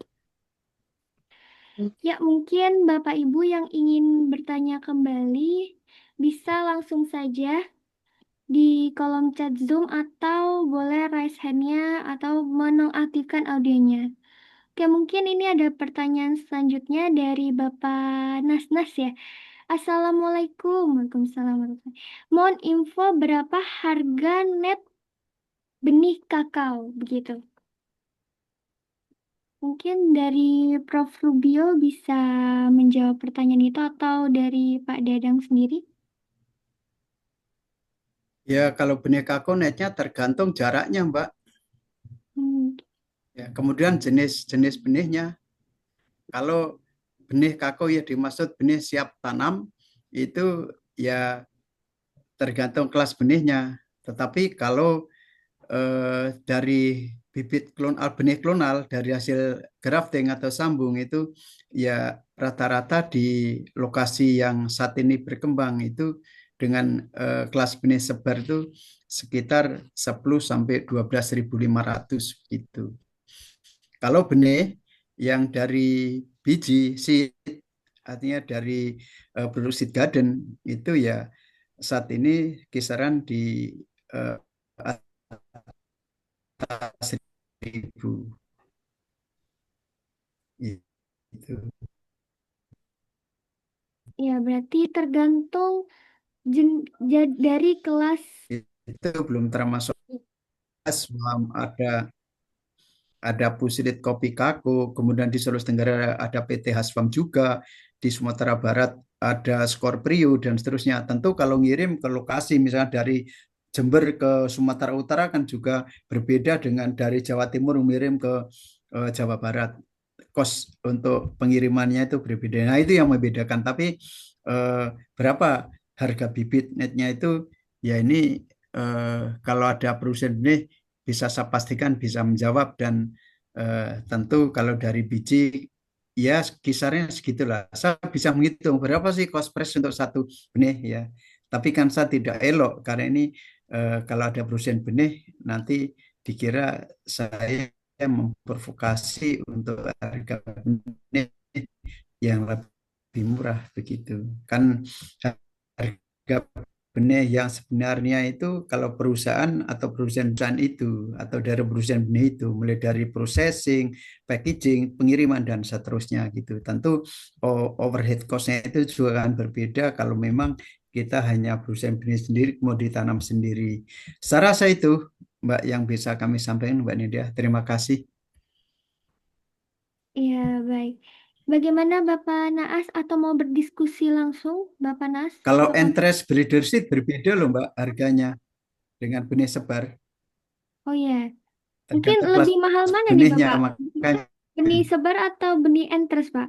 Ya paling mahal breeder seed dong Mbak. Kalau entres itu sebenarnya satu entres itu kan juga juga kalau mahal tidak mahal, tetapi biasanya kalau kelas breeder seed atau benih pemulih atau benih penjenis atau benih pokok itu pasti akan betul Mbak. Tergantung pemuatnya apakah untuk kebun induk misalkan dari breeder seed itu akan digunakan untuk kebun induk atau kebun entres. Kebun induk itu ada dua, jadi untuk penghasil entres dan untuk penghasil benih atau seed garden. Kalau untuk entres batwood biasanya begitu, Mbak. Nanti suruh Oh, WA saya aja kalau mau tanya berapa harga benih. iya boleh Bapak Naas atau mau tanya langsung Bapak Naas. Tadi tergantung ya, tergantung lokasinya, jenisnya, atau Bapak itu nanti mau varietas apa juga gitu. Dan tadi juga disinggung juga kalau benih sebar ada benih sebar dan benih entres ya. Kalau benih sebar itu yang saya ketahui bahwa dia tuh bentukannya warna biru ya Bapak. Ada sertifikat warna birunya ya nggak ya Bapak? Iya, label Iya, Mbak. biru. Kalau benih Iya sini warna label. putih itu tergantung kelas benihnya gitu. Iya Pak betul. Pak dari BPSB Pak dari Pak siapa yang ini? Pak Pak Dadang. Dadang, Dan Pak. Iya. Pak Dadang, Pak Dadang tahu itu. Ya, Iya, kelas-kelas Iya. benih. Iya. Kelas benih iya. pasti tahu. Freedom Ya, seat masih lebih mahal ya. ya, Jauh. ya. Tadi saya sebutkan pada namanya beredisit berbeda dengan benih sebar itu pasti berbeda gitu. Pasti itu, jauh itu. Gitu. Sukses Pak Dadang, terima kasih. Iya, sama-sama, Prof. Iya kualitasnya juga jauh berbeda begitu ya. Oke, Iya, mungkin selanjutnya ini ada dari Pak Didi Mulyadi. Mohon info bibit benih unggul di area Sulawesi Tenggara. ya, baik. Kalau benih untuk Sulawesi Tenggara ada di PD sama di Ladungi untuk F1-nya, Mbak. Kemudian untuk Entres sekarang sedang dibangun di Konawe Selatan oleh BRMP Sultra. Dan nanti akan dibangun juga di Kolaka. Tapi ini masih dalam persiapan. Ini kalau yang tersedia untuk seed garden untuk mesin F1 itu yang di PT Hasfam yang diladungi begitu. Ya, berarti tadi ada benih entres di mana, Prof? Kalau di Sulawesi Tenggara untuk entresnya ada di Konawe Selatan di Kebun Unibute, tapi baru baru di baru dibangun gitu. Ya, baru Tapi tahap sudah ada yang pembangunan ya. ditetapkan, ya sudah ditetapkan ya di Kolaka Utara yang BB1 yang di Petani juga ada. Tapi eh, Sulawesi Tenggara biasa ambil dari Luwu karena kebun entres kebun induk kami di sana Mbak India. Kalau Sulawesi Tenggara yang ada kebun induknya untuk seed garden adalah di oleh PT Hasfam di Ladungi. Izin tanya Jadi, Pak Prof. Wah Pak Budi nih, iya Pak Budi. boleh Mohon izin. Pak Budi. Bisa langsung ya Mbak? Mohon izin Mbak. Boleh Eh, Bapak. Boleh, silakan terima kasih Bapak. Pak Prof sudah Iya, menginformasikan untuk kebun induk di punya Asfam dan ini tambahan Pak punya Prof Hasfam kita ini Pak punya Budi ini. kita juga punya kebun entres Pak 3,5 hektar yang di Ladongi. Iya, Itu iya. klon S1, S2 dan S3 yang sudah ditetapkan. Nah, sekarang itu Ya, malah belum kepakai itu kalau potensinya ada 1 juta entres itu sedikit. iya. Oke. Terus nambah Pak mau tanya, ini saya dari dulu ini masih pikiran itu. Ada Iya. korelasinya nggak sih antara pupuk dengan produksi? Misalkan kita ngasih pupuk 1 kilo per pohon akan menghasilkan sekian gitu, misalkan atau ada titik-titik tertentu, misalkan sampai angka lebih banyak akan jadi merusak atau jadi racun gitu. Itu aja sih. Misalkan kita kasih 2 kilo, apakah akan menghasilkan 2 kilo per pohon misalkan kering gitu. Itu yang perlu saya tanyakan Pak Prof. Mohon maaf, terima kasih Pak. Makasih Pak Budi. Ini udah lama saya kenal beliau ini. Jadi ya secara langsung korelasinya pasti di ekstrimnya. Kalau nggak dipupuk yang nggak sama yang dipupuk sama yang nggak dipupuk pasti ada perbedaannya itu. Namun Oke, demikian sebenarnya apalagi kalau pupuk anorganik seperti SP36 urea itu kan higroskopis Pak. Jadi oke, kalau berlebih pun dia juga akan sebagian menguap, kemudian juga jerapan dari akarnya juga sangat-sangat terbatas. Sehingga saya sarankan yang pas-pas saja lah Pak untuk memberikan pupuk gitu. Itu yang sering kita sampaikan. Dan teman-teman dari peneliti tanah dan pupuk yang ada di IGRI kan juga sudah memberikan rekomendasi dosis tentatif oke. gitu aja. Daripada buang-buang pupuk atau nanti serapannya juga terbatas dan menguapkan sayang Pak Bud gitu. Baik Kecuali Pak. pupuk organik monggo gitu. Tapi secara teknis ada Pak korelasinya. Ada yang disebut Oke. dengan tidak dipupuk. Tapi kalau dipupuk 2 kilo menghasilkan 2 kilo itu yang biasanya justru akan apa ya akan sayang mubazir itu kalau diberikan pupuk melebihi dosis yang memang diinginkan dari tanaman kita sendiri. Itu hasil kami di lapangan seperti itu Pak Bud. Nggih. Baik. Terima kasih Pak Prof. Sami-sami Masukannya. Pak Bud. Nggih. Salam sehat, sukses Pak Bud. Amin. Sukses amin. Terima kasih Pak. Nggih, sami-sami. Ya, tadi dijelaskan ya bahwa benar ada korelasinya antara pupuk dan produksi. Nanti kalau misalnya pupuknya kebanyakan malah jadi nggak produktif gitu ya, Prof. Jadi harus sesuai standar saja gitu. Kurang ekonomis Mbak. Ya, Karena pupuk lebih mahal, ekonomis juga. ya mampunya hanya satu dikasih 2 kilo kan. Apalagi pupuk anorganik kan pasti menguap atau istilahnya higroskopis dia kan sifatnya higroskopis. Iya, betul, Bapak. Boleh ini ada Bapak Yusril. Boleh Bapak Yusril untuk menonaktifkan audionya? Ya, halo, selamat siang Bapak Yusril. Apakah masih ada? Oke, mungkin eh, pertanyaan selanjutnya saja nih Bapak. Dari Bapak BK, di sini Bapak BK bertanya, benih kakao sebaiknya ditanam jangan sejenis, apakah ini berlaku untuk komoditas tanam lainnya seperti kelapa atau kelapa sawit, lada atau tanaman sejenis atau sekelompok kakao? Apakah alasan utama di balik itu sepertinya mirip dengan manusia perkawinan sedarah yang agak rentan dengan permasalahan, penyakit dan daya tahan? Ya. Iya Mbak, ini dia. Jadi saya jawab untuk kakao saja. Ya, ya kelapa itu kan eh, juga salah satu menyerbuk silang sama dengan kakao. Artinya kenapa harus ditanam lebih dari ini? Tadi saya katakan kakao adalah menyerbuk silang. Sehingga kalau kita menanam 2 klon akan jauh berbeda hasilnya eh, dengan yang ditanam 1 klon atau 1 varietas. Itu. Kemudian kakao itu ketahanannya adalah bersifat horizontal.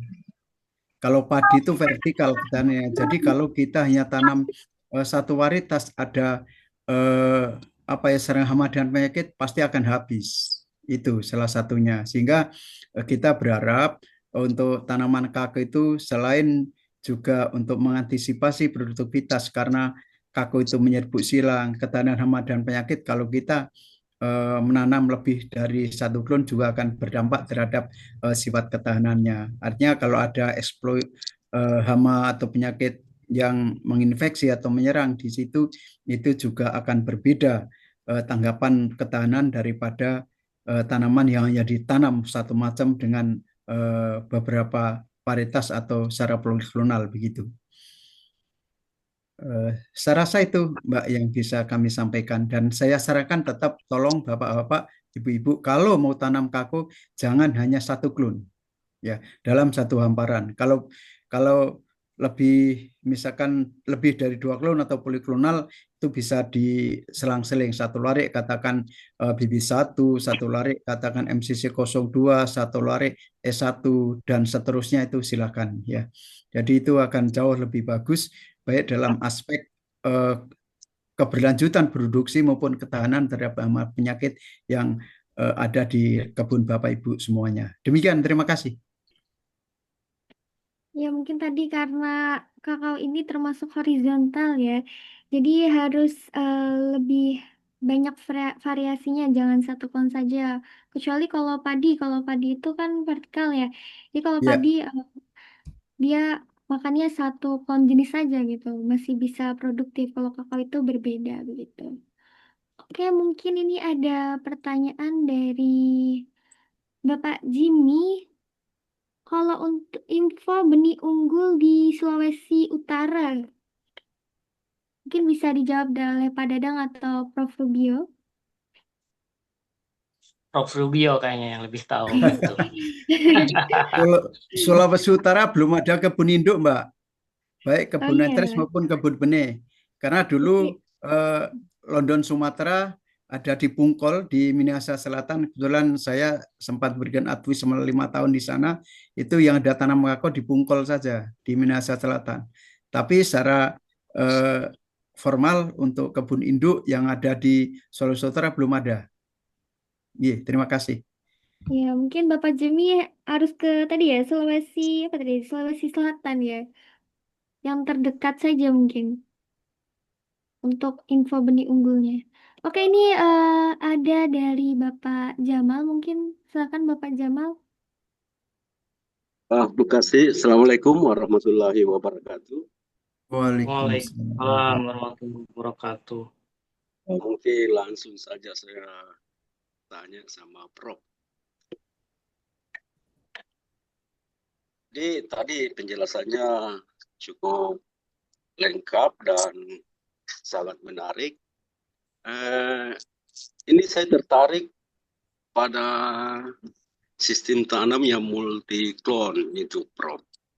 Nah, kalau misalnya untuk efisiensi lahan, gimana Prof kalau misalnya dalam satu pohon itu kita sambung beberapa klon di situ untuk satu pohon. Terus itu yang pertama. Terus yang kedua, tanaman kakao kan di dalam percabangannya itu ada 2 jenis Prof ya. Ada yang ortotrop, ada yang plagiotrop. Nah itu yang menjulang ke atas tampak bercabang. Kira-kira sudah ada enggak penelitian itu yang meneliti masalah cabang yang menjulang ke atas tanpa percabangan sehingga jarak tanam yang bisa diterapkan di lapangan itu bisa 1x1. Jadi ini akan menambah populasi dari pertanaman kakao kita kalau misalnya jarak tanam 1x1 atau 1x1,5 dengan menggunakan entris yang cabangnya yang menjulang ke atas itu, apakah itu ortotrop atau plagiotrop itu, Prof? Saya kurang jelas itu.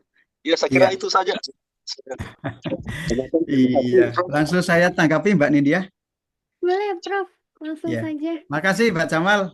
Senang sekali saya ini bagus pertanyaannya. Jadi betul sekali Pak Jamal. Jadi kalau Bapak misalkan lahan terbatas atau mungkin untuk estetika Bapak di pekarangan ada 1-2 pohon, mau melihat ada yang buah hijau, ada yang buah merah, silakan saja Pak disambung baik disambung grafting dari tunas air yang dari bawah maupun dengan sambung samping atau tuck end yang ada cabang di situ, silakan saja Pak. Itu boleh sepanjang tadi saya katakan pilih klon yang memang kompatibel. Contoh tadi BB1 akan bagus dengan klon apa saja.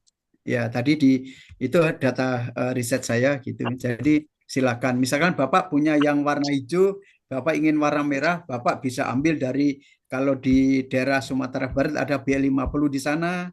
Kalau MCC ada sambung dengan MCC silakan saja Pak. Itu nggak ada masalah. Atau tekniknya kalau Bapak terbatas biasanya teman-teman petani itu tapi ini untuk teknis ya, bukan rekomendasi saya. Pinter Iya, juga Prof. teman-teman petani itu. Jadi waktu itu saya punya penelitian, saya sambung, saya grafting agak tinggi Pak, sehingga ada 1, 2, 3 bekas daun di situ itu sebagai sumber polen untuk eh, menyilang atau memberikan serbuk sari pada entres yang ada di atasnya begitu. Itu juga sudah cukup sebenarnya. Nah, kalau Bapak yang kedua pertanyaan apa kira-kira yang bisa menjulang tinggi sehingga baik di siti atau jarak tanam rapat itu cabang apa yang digunakan. Jadi betul sekali Pak. Jadi kalau Bapak ingin jarak tanam rapat, ya misalkan jarak tanam setengah kali 1,5 kali 1,5 misalkan itu dengan jarak tanam rapat. Keuntungannya tentu ada. Yang pertama Bapak akan mendapat produksi awal lebih tinggi, ya kan? Ya, katakan ada 8.500 lah kalau itu 1 hektar dengan jarak tanam 1,5 kali 1,5 kan gitu.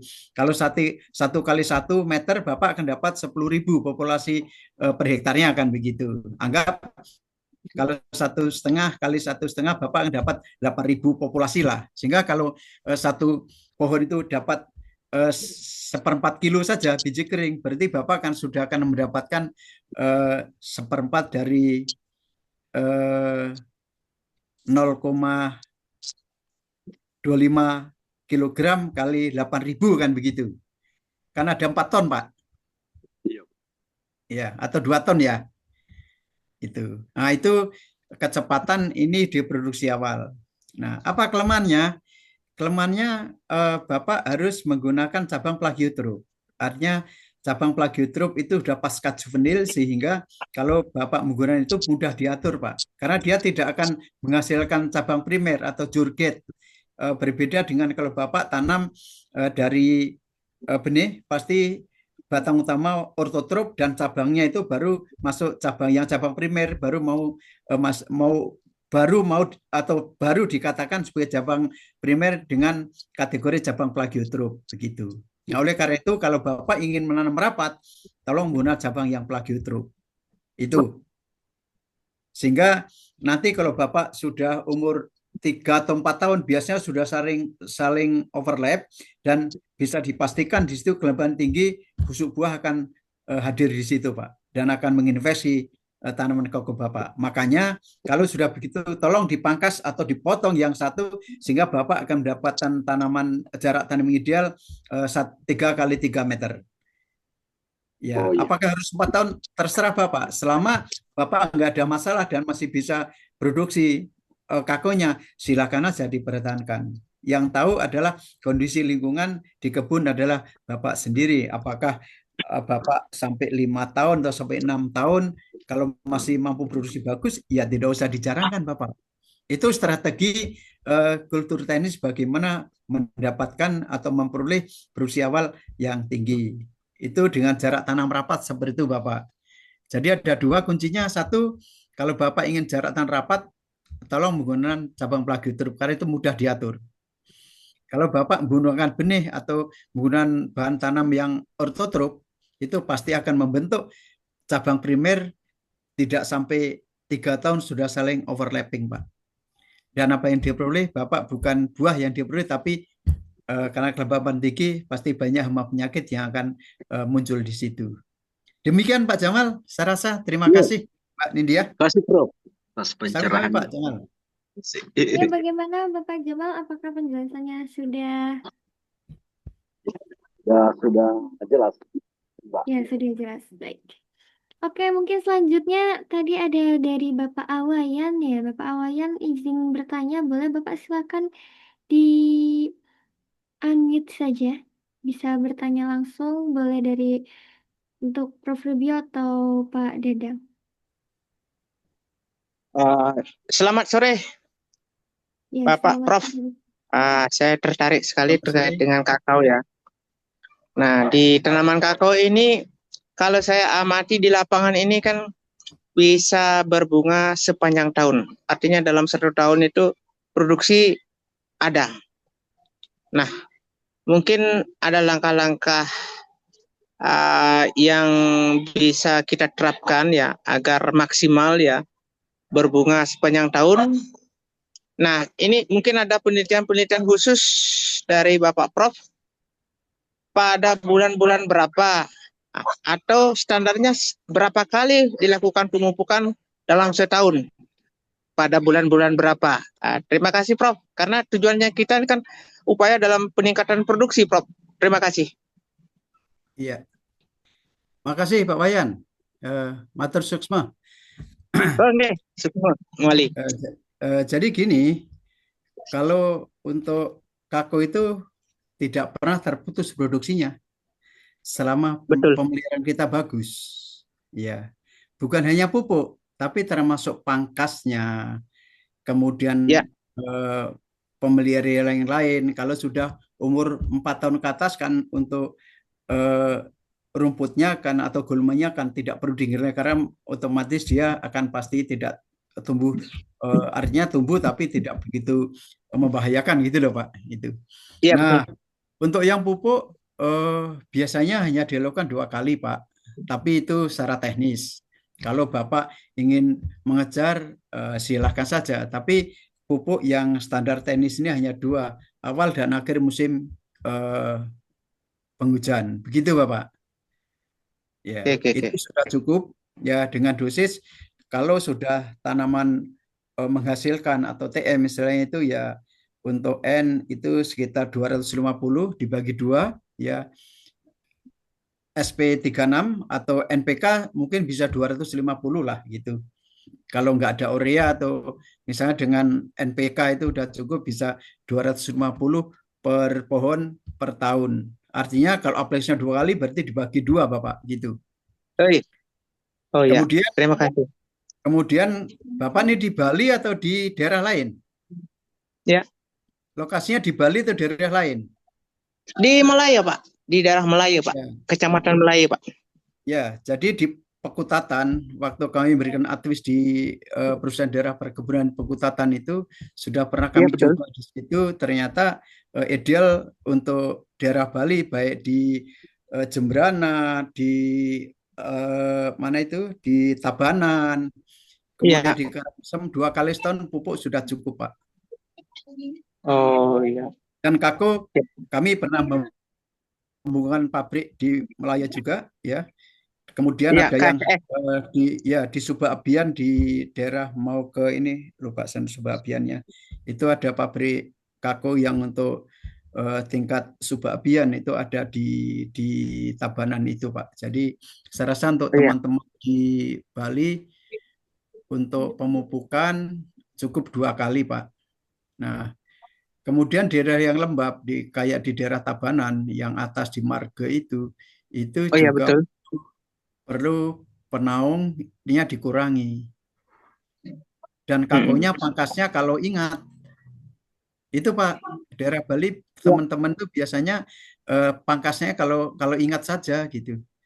Yang secara teknis itu udah rabas mulai dari Jembrana, mulai dari Pekutan, Melaya sampai di daerah Tabanan itu juga sama. Teman-teman rata-rata kalau ingat saja pangkasnya gitu. Dan Oh iya NGO Pak. juga banyak di sana seperti Swiss Contact, kemudian kan udah banyak di sana juga ya. Dan Mars Ya. sekarang sudah di sana untuk uji coba di daerah Tabanan itu juga ada beberapa penelitian teman-teman di sana itu bisa Bapak adopsi di situ gitu. Gitu Oh Pak iya. Wayan, rasa Ya, matur suwun. terima kasih. Terima kasih Prof. Sama-sama Pak. Ya. Ya, Ya, terima baik. kasih. Ya, tadi sudah cukup jelas nih Bapak Oke, terima Wayan. kasih. Oke, mungkin tadi sudah banyak banget pertanyaan dari Bapak Ibu untuk Prof. Rubio. Sekarang saya beralih untuk Pak Dadang. Di sini ada titipan pertanyaan Pak Dadang. Apa kesalahan yang paling sering terjadi sehingga benih gagal lulus uji mutu dan tidak bisa dipasarkan? Dan solusinya itu bagaimana? Begitu Pak Dadang? Iya, Iya, halo Pak Mbak. Dadang. Ya, Ya, ulangi, Mbak. Bisa diulangi? oke, saya ulangi kembali. Apa kesalahan yang paling sering terjadi sehingga benih gagal lulus uji mutu dan tidak bisa dipasarkan. Nah, solusinya itu bagaimana? Ya, baik, terima kasih Mbak. Biasanya kalau untuk dari produsen ada gagal secara administratif Mbak ya. Misalnya sertifikat mutu benihnya hilang atau tidak ada karena dalam jangka waktu yang lama tanamannya sudah ditanam misalnya dalam 2 bulan ternyata lupa menyimpan SMB-nya. Nah, itu yang paling fatal. Jika tidak ada SMB, maka benihnya sudah semuanya tidak bisa untuk dilakukan penilaian. Itu yang syarat secara administrasi. Secara teknis, untuk benih kakao itu diatur kementannya. Jadi seperti tinggi tanaman, jumlah daun. Nah, faktor-faktor yang biasanya untuk produsen itu mupuknya, kualitas pupuknya yang kurang baik atau telat memupuk itu yang mengakibatkan pertumbuhan benih kakaonya kerdil sehingga mengakibatkan tidak lolos uji mutu dari jumlah daun tinggi tanaman. Itu yang paling banyak yang terjadi. Jadi teknis budidaya yang memang belum maksimal untuk dilakukan seperti pemupukan dan pengendalian hama dan penyakit. Nah, karena benih itu kan seperti bayi, harus sangat perhatian ya, Prof ya. Jadi jangan sampai lalai. Terjadi kelalaian saja, tanaman bisa kerdil atau terserang penyakit sehingga gagal lolos uji mutu. Mungkin itu Mbak. Ya, berarti tadi sertifikatnya hilang, terus SMB ya? Apa Bapak tadi? Iya, sertifikat mutu benih, SMB. Ya, SMB tadi ya. SMB asal. Iya, malah hilang. Mungkin Bapak Ibu bisa disimpan di tempat map gitu, biar tidak hilang. Terus juga tinggi tanaman, jumlah daun itu juga perlu diperhatikan. Lalu benih untuk pengendalian hama juga harus perlu diperhatikan karena benih itu masih seperti bayi ya Bapak Ibu. Karena harus perlu diperhatikan, perlu dilihat. Terus juga rentan ya Bapak, rentan penyakit hama begitu atau bagaimana? Iya. Ya, kalau masih bayi butuh perawatan yang lebih intens, Mbak.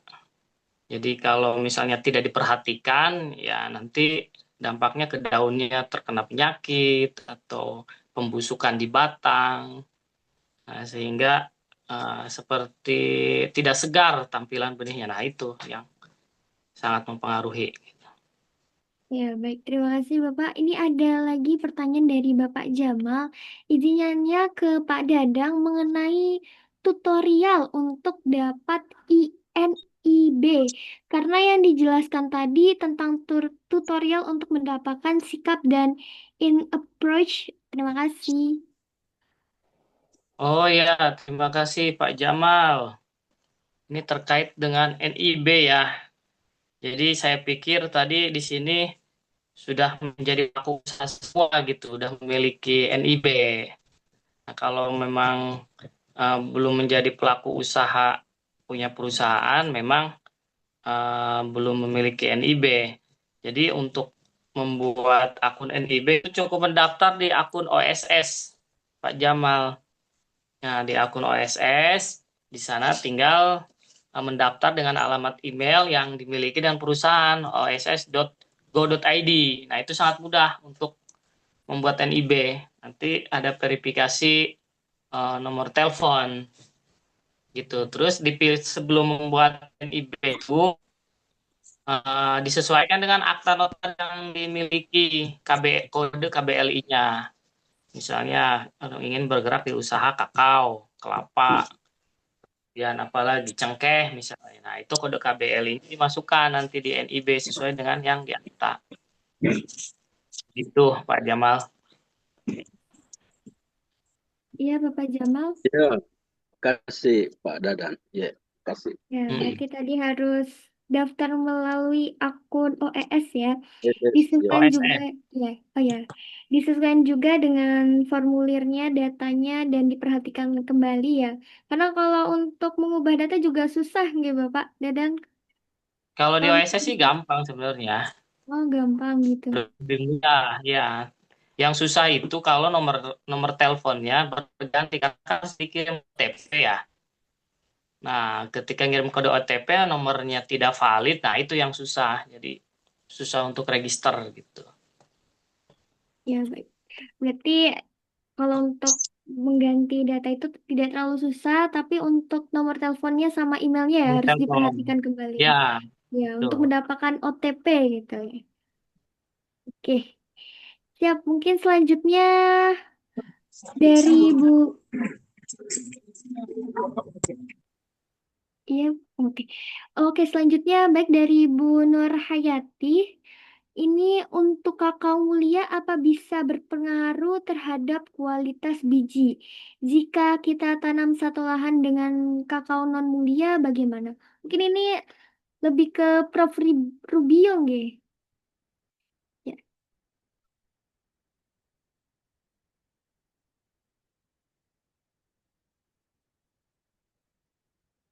ya, apakah Prof. Rubio masih?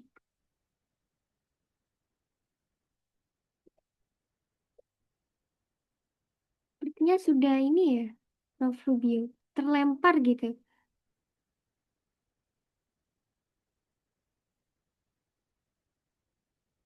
Oke, mungkin ini bagaimana Pak Dadang? Apakah bisa menjawab terkait pertanyaan ini untuk kakao mulia? Atau memang ini sebenarnya memang bagiannya Ini Prof. Rubio? disimpan sepertinya. Simpan aja Iya, pertanyaannya. oke baik. Mungkin disimpan Nanti selanjutnya untuk, di-share. ya bisa, bisa sekali. Oke, selanjutnya untuk pertanyaan Pak Dadang selanjutnya itu, apa dukungan yang perlu diberikan pemerintah atau lembaga untuk memperkuat lembaga perbenihan di daerah begitu?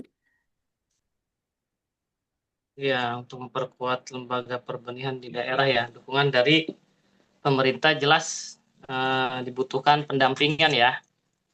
Harus ada yang namanya tempat konsultasi atau sharing bagi pelaku-pelaku usaha di bidang perbenihan dalam mengurus izin usaha perbenihan ini dalam sesuai dengan peraturan-peraturan yang terbaru. Rata-rata yang saya ketahui kebanyakan semua produsen itu sulit dalam mendapatkan izinnya karena mungkin kekurang pahaman atau akses informasi dan lain-lain. Seharusnya di setiap daerah, di masing-masing instansi, nah itu dibuka kanal sharingnya atau pendampingan sampai dengan izin itu selesai. Karena melihat potensi usaha perbenihan ke depan akan semakin lebih besar, tentunya itu akan mendorong pelaku-pelaku untuk masuk, pelaku usaha untuk masuk ke dalam industri ini. Jika tidak ada pendampingan, dapat kita bayangkan betapa semrautnya si produsen nanya ke si A, nanya ke si B, kemana-mana kan. Sehingga habis waktu, habis tenaga, dan habis biaya. Mungkin itu dari saya, Mbak. Ya, tentunya pasti ada pendampingan ya dari pemerintah setempat ya, Bapak. Oke, selanjutnya untuk pertanyaan Pak Dadang lagi nih, Bapak. Pertanyaan titipan. Pak Dadang, berapa lama sih proses yang diperlukan dari pengajuan sampai produsen resmi mendapat legalitas perbenihan? Oke, pertanyaan yang bagus ini, yang biasanya tidak ditanyakan ini. Iya, biasanya prosesnya berapa lama gitu ya? Nah, ini sebenarnya kalau sesuai dengan aturan yang berlaku, kalau untuk NIB itu 1 hari juga selesai. Maksimal di 2 hari sudah keluar untuk nomor induk berusaha, tidak terlalu lama ketika persyaratan lengkap. Dan kalau setelah itu kan membuat rekomendasi ya, rekomendasi produsen. Rekomendasi produsen itu kalau tidak salah sesuai aturan dalam 14 hari kerja dari mulai permohonan. Nah, dalam waktu 14 hari harus sudah ada keputusan apakah rekomendasi itu ditolak ataukah rekomendasi itu diterima setelah dilakukan penilaian. Nah, itu untuk yang rekomendasi. Nah, untuk yang sertifikasi standar, kalau secara aturan sebenarnya yang sudah diatur dalam PP 21 PP 15 tahun 2021 itu adalah batasannya 30 hari. Tetapi karena sistem ini belum berjalan, nah kadang lebih panjang dari 30 hari sampai dengan 90 hari. Padahal secara di aturannya, jika dalam 30 hari tidak dikeluarkan, maka sertifikasi standar otomatis terbit. Namun sepertinya itu masih dalam kerangka hukum, belum terrealisasikan. Itu untuk sertifikasi standar di antara ya 1 sampai 3 bulan, paling cepat 1 bulan biasanya. Lalu kemudian untuk yang sikap 2 kali 24 jam sudah bisa terverifikasi, dan untuk inaprok bisa 1 kali 24 jam maksimal 2 kali 24 jam. Begitu untuk waktu yang mungkin yang pengalaman-pengalaman yang saya alami gitu mendampingi perusahaan-perusahahan dalam membuat izinnya sampai dengan sekarang bisa ikut tender, lelang, dan pengadaan sebagainya. Begitu, Mbak. Ya, baik tadi untuk NIB cukup sehari saja ya. Terus lalu untuk surat rekomendasi 14 hari kerja. Saya pernah ngecek di webnya Perbenihan gitu. Karena di situ juga ada apa sih namanya tata caranya juga, terus ada formulirnya itu nanti Bapak Ibu bisa diisikan karena sekarang udah zaman digitalisasi jadi tidak perlu datang ke ke pusat Iya, perbenihan gitu. langsung. Ya, langsung saja ke webnya Perbenihan, nanti bisa dicari di Google gitu. Untuk kisarannya sekitar 30 hari sampai 90 hari, Bapak. Oke, Ya, itu selanjutnya, gitu terima ya. kasih. Ya, terima kasih Bapak. Untuk pertanyaan selanjutnya ini ada dari Bu Nurhayati kembali nih, Bapak. Untuk biaya sendiri, Pak Dadang, untuk pembuatan sertifikat itu kira-kira kisarannya berapa dari awal, mungkin ya, dari awal hingga akhir gitu. Kalau untuk yang sih itu diaturannya untuk produsen ya, kalau tidak salah PNBP-nya itu adalah Rp100.000 untuk PNBP untuk yang rekomendasi. Tapi tergantung masing-masing daerah apakah daerah menerapkan PAD atau tidak retribusi. Tapi nilainya tidak akan jauh dari itu, di angka 100 atau 200.000. Tapi kalau kita mengikuti di aturan peraturan Menteri Keuangan di angka 100.000 untuk Nah, untuk perizinan sertifikasi standar lain itu tidak ada biaya dalam penerbitannya. Tidak ada biaya dalam penerbitannya karena itu belum ada yang mengatur terkait dengan pemungutan biaya untuk penerbitan sertifikasi standar. Begitu untuk biayanya. Yang besar itu justru biaya pembangunan kebunnya sebelum sertifikasi standar itu terbit, karena produsen harus melengkapi sarana dan prasarana dan persyaratan lainnya. Persyaratan lainnya dalam arti ya buat akta notaris dan lain-lain, kemudian buat tempat usaha. Nah, itu biaya yang besarnya. Seperti itu, Mbak. Ya, baik. Tidak terasa ya, sudah pukul jam 3 gitu ya. Mungkin untuk pertanyaan-pertanyaan yang belum terjawab bisa ditanyakan di grup nih Bapak Ibu. Oke, terkait itu saya akan membacakan kesimpulannya terlebih dahulu. Bahwasannya benih unggul merupakan fondasi utama keberhasilan budidaya kakao. Penggunaan benih yang bermutu tinggi baik dari sisi produktivitas, ketahanan hama, dan penyakit, serta adaptasi terhadap lingkungan dan meningkatkan hasil panen secara signifikan. Dengan benih unggul, petani dapat mengurangi resiko gagal panen, menekan biaya perawatan, serta memperoleh hasil biji kakao yang berkualitas. Gitu. Untuk menjadi produsen benih juga, pelaku harus memenuhi persyaratan legalitas dan teknis yang ketat. Ini mencakupi memiliki izin usaha yang sah, fasilitas produksi yang sesuai standar, serta tenaga ahli yang memahami teknik perbenihan. Produsen juga wajib mengikuti aturan pemerintah terkait mutu benih, mulai dari proses produksi, pengujian, hingga pelabelan. Selain itu juga pencatatan produksi, pengawasan mutu, dan memastikan benih memiliki asal-usul yang jelas menjadi bagian penting agar benih yang dihasilkan terjamin kualitas dan dapat bertanggungjawabkan. Baik, Bapak Ibu, sekali lagi sebelum saya menutup webinar kali ini, mohon Bapak Ibu bisa mengisi absensi yang sudah dibagikan serta memasuki grup yang sudah dibagikan karena nanti akan dibagikan materi serta rekaman Zoom-nya gitu.